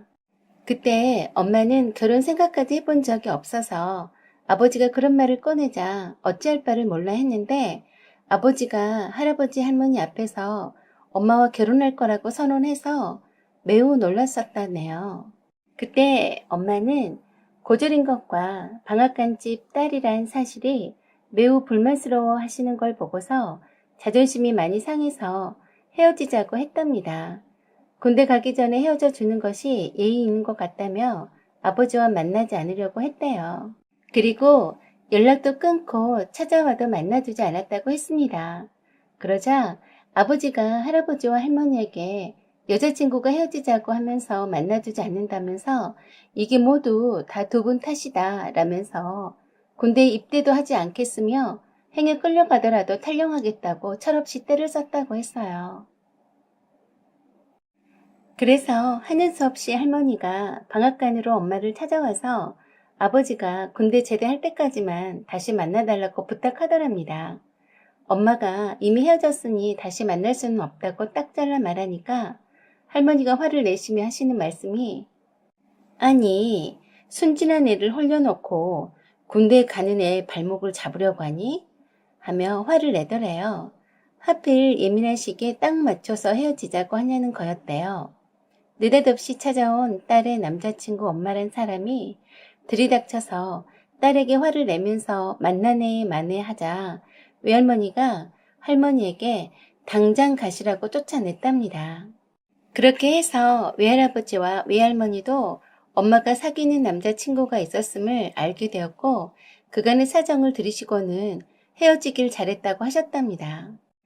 아버지는 얼마나 할아버지와 할머니가 오냐오냐 하며 키우셨는지 엄마 때문에 군대 입대하고 싶지 않다며 땡깡을 부리면서 엄마랑 결혼하지 않으면 아무것도 하지 않겠다고 엄포를 놨다고 했어요. 그러면서 엄마랑 결혼할 거니까 그리 알라면서 때를 쓰니 할아버지와 할머니도 결혼을 반승낙하셨다고 했습니다. 할아버지 할머니는 하나밖에 없는 귀한 아들이 군대에 입대하는 때에 안타까운 마음이 들어서 원하는 대로 해주마 하고 마지못해 승낙하셨다고 해요. 그래도 끝까지 엄마는 만나주지 않았는데 아버지가 군대에서 엄마에게 구구절절한 마음을 담아 편지를 보내서 차츰 마음이 누그러졌었다네요. 아무튼 그런 우여곡절 끝에 아버지는 제대하고 나서 졸업한 뒤에 지방에 있는 시청에 근무하게 되었고 엄마는 아버지와 결혼하게 되었답니다. 엄마는 아버지와 결혼하기 전에 방송통신대학을 다니기 시작했고 학위도 취득했지만 할아버지와 할머니는 여전히 고졸인 며느리로만 생각하셨다네요. 그러시고는 하나부터 열까지 모두 다 마음에 안 드신 것처럼 말씀하시곤 했다고 했어요. 엄마 결혼할 때 예단부터 해서 살림살이 혼수까지 적게 해왔다고 두고두고 잔소리를 했다고 합니다. 너무 없는 집에 장가를 보냈다고 엄마 있는 앞에서 한탄을 하기까지 했다네요. 그런 시부모를 보면서 어린 두 시누이들도 옳기를 함부로 하면서 맞짱을 뜨더라네요. 처음엔 아버지도 엄마 편을 많이 들어주기도 했었는데 모든 경제적 지원을 절대적으로 할아버지와 할머니한테 받다 보니 아버지도 엄마한테 부모니까 그러려니 하고 참아보자고만 하더래요. 물론 남들은 부잣집에 시집갔다고 부러워하기도 했지만 엄마를 향한 할아버지와 할머니의 천대와 멸시는 이루 말할 수 없었다고 했습니다. 그나마 시부모인 할아버지와 할머니와 함께 살지 않아서 매일같이 보지 않아도 되었지만 하루가 멀다 하고 전화해서 간섭하고 시도 때도 없이 두 시누이들이나 시부모님이 찾아오곤 했다네요. 할아버지와 할머니는 내가 사준 아들네 집이라며 언제고 맘대로 찾아오시곤 했었고 두 시누이들은 오빠 집이라며 내키는 대로 들락거리는데 싫은 표정이라도 할라치면 대놓고 할머니한테 일러서 할아버지가 엄마에게 일정 연수를 하게 할 뿐만 아니라 퇴근해서 돌아온 아버지에게도 네 마누라 교육 좀 잘 시키라고 잔소리를 하셨다고 합니다. 아버지도 이런 상황에 슬슬 짜증나기 시작했는데 어느 순간부터는 시댁과의 갈등이 있어서 방관하더니 귀찮아하기까지 하면서 더 이상 엄마 편을 하나도 들어주지 않더랍니다. 할아버지가 아버지에게 장시간 전화 붙들고 맨날 하는 소리가 멍청한 네 마누라 교육 좀 잘 시켜라 말을 하시는데 그런 소리가 더 이상 지겹다면서 아버지한테 그런 말 듣지 않게 할 수 없냐며 화풀이식으로 때리기까지 했답니다. 그러다가 스트레스가 풀리면 그때서야 미안하다는 말 한마디와 돈 뭉치 던져주고 말더래요. 할아버지와 할머니 그리고 두 시누이들이 합세해서 엄마를 벌레 보듯 업신 여기는데 이젠 남편까지 그러니 자존감이 많이 무너졌고 자존심이 엄청 상했답니다. 그 일로 다투는 일도 많았는데 아버지는 절대적으로 엄마가 참아야 한다고 했답니다. 아버지가 엄마한테 그랬다네요. 옛말에 여자 하나 집안에 잘못 들어오면 집이 시끄럽다더니 절대 틀린 말이 아니야 라면서 제발 좀 조용히 살자면서 시댁에 대한 불만 자체를 갖지 말라면서 쥐죽은 듯이 엎드려 살라고만 했다고 합니다. 그러면서 엄마는 아버지랑 싸우는 날이 많았는데 아버지가 그랬답니다. 마누라 교육 좀 잘 시키라고 했는데 내가 마누라 교육을 잘못 시켜서 이렇게 집안이 시끄러운 거야. 이제부턴 마누라 교육 좀 잘 시켜야겠어 하면서 무조건 때렸다고 해요. 어느 날은 심하게 때려놓고 보니 자기도 기가 막혔는지 자기 아버지한테 전화를 걸어서 아버지 마누라 교육 잘 시키라 해서 신나게 두들겨 패줬어. 이젠 됐어? 아버지가 원하는 대로 패주고 교육 잘 시켰으니까 더 이상 나한테 잔소리하지 마세요. 알겠어요? 하니까 할아버지가 잘했다 하고 끊더랍니다. 아버지는 그 소리를 듣자 헛웃음을 지으며 망구탱이 잘했다고 한다. 허허. 네 계속 때리란다. 넌 다시는 이렇게 나한테 맞지 않으려면 우리 집 식구들 얘기 절대 나한테 꺼내지 마라. 알았어? 라고 하더라네요. 그렇게 때린 날은 집에도 일찍 들어오고 괜시리 안 하던 전화를 하기도 하고 어떤 날은 반차 쓰고 들어오기도 해서 그런 날은 엄마는 밖에 나가 있다가 늦게 집에 들어왔답니다. 이혼은 당장 못하더라도 최소한 며칠만이라도 얼굴은 안 보고 사는 게 소원이었다고 했어요. 이혼을 수십 번 생각해봤다고 했어요. 하지만 이혼해서 딸을 잘 키울 수 있을지 자신이 없었답니다. 그리고 이혼해주지도 않을 게 뻔하고요. 그렇게 해서 엄마는 아버지에게도 마음의 문을 굳게 닫게 되었고 최대한 싸우지 않는 방법을 택했다고 했습니다. 그건 바로 무조건 참을 수 있을 때까지 참는 수밖에 없었다고 했어요. 당시의 여자에겐 이혼이란 인생의 낙인 찍히는 것과 같은 거여서 함부로 이혼하기도 용기가 필요했을 뿐만 아니라 어린 딸이 있어서 감히 생각지도 못했답니다. 그렇듯 사방 벽면이 막힌 듯이 답답하고 억눌리며 살고 있었는데 첫 딸을 낳은 지 얼마 되지도 않았는데 아들 태령이더래요. 아들을 낳아야 한다면서 할아버지와 할머니가 압박을 주시는데 둘째도 딸이자 무척 실망해 하시더랍니다. 할머니는 손주복도 없다시며 대놓고 실망해 하셨고 곧바로 셋째를 가지라는 말에 엄마가 셋째는 갖지 않겠다고 하니까 밖에서 나와서 데리고 와야 하는 거냐고 할머니가 소리 지르더랍니다. 밖에서 나오든 안 오든 다 귀찮았고 이래저래 스트레스가 많아서인지 우울증 때문에 힘들었는데 주변에 아무도 힘이 되어주는 사람이 없었답니다. 외할머니는 엄마가 부잣집에 시집 가서 잘 살고 있는 줄만 알았는데 둘째 낳고 누워있는 산모한테 아들 타령하는 할머니를 보고서 몹시 마음이 상하셔서 속상할까봐 내색을 전혀 하지 않았다고 했습니다. 아버지는 땡상납을 받는지 어쩐지 매일 밤늦도록 술 마시고 늦게 들어오고 집안일엔 전혀 신경을 쓰지 않았고 할아버지와 할머니처럼 엄마에게 함부로 막 대했다네요. 엄마를 비하는 듯한 발언도 서슴지 않을 만큼 정서적 학대도 점점 심해졌다고 했어요. 엄마는 최대한 무신경과 무감각하게 사는 것이었고 딸인 제가 다 클 때까지만 참아보자고 작정하셨다네요. 저는 엄마에게 더 늦기 전에 결혼을 권해드렸어요. 딸인 제가 이제 다 커서 결혼도 했으니 용기를 갖고 이젠 엄마의 삶을 사시라고 말씀드렸고 자존감을 되찾으셔야 한다고 했습니다. 이혼하지 않고도 남남으로 살 수 있는 방법이라고 권해드렸습니다. 먼저 민법 제840조 제3항의 규정에 따라 이혼소송을 제기하면 아버지는 분명히 이혼을 원치 않는다고 하실 게 뻔합니다. 그렇다면 혼인관계를 계속 유지하되 별거를 하고 싶다고 결혼을 하고 싶다고 조정안을 내놓는 겁니다. 그리고 다음과 같은 안을 제시하는데요. 첫째, 법률상 혼인은 유지하되 별거 상태를 유지한다. 둘째, 서로 배우자로서의 의무를 짓지 않는다. 셋째, 부부관계를 요구하지 않는다. 넷째, 서로 가족 행사에 부부 동반을 요구하지 않는다. 다섯째, 서로 재산상의 빚을 지지 않는다. 위와 같은 조정안의 예시는 최근 이혼 소송 중에 실제 조정안을 내놓았던 예시의 한 부분인데 저도 엄마한테 이런 방법으로 결혼을 권해드리려고 합니다. 결혼을 한 후에도 법률원의 효력이 인정되기 때문에 재산이나 보험금 등의 상속에 대한 권리를 주장할 수 있고 배우자로서의 상속 순위도 인정받습니다.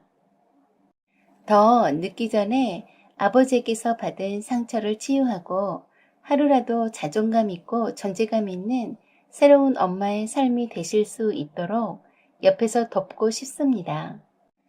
자식들 때문에 이혼이 끊어진다면 결혼도 한 방법인 것 같아요. 꼭 권장해드리는 것은 아니지만 일방적으로 참고 산다는 것이 능사는 아니기에 이런 방법들로 해서 어느 한 일방이 이혼을 원치 않는다면 결혼이 그 대안책이 될 수 있지 않나 생각됩니다.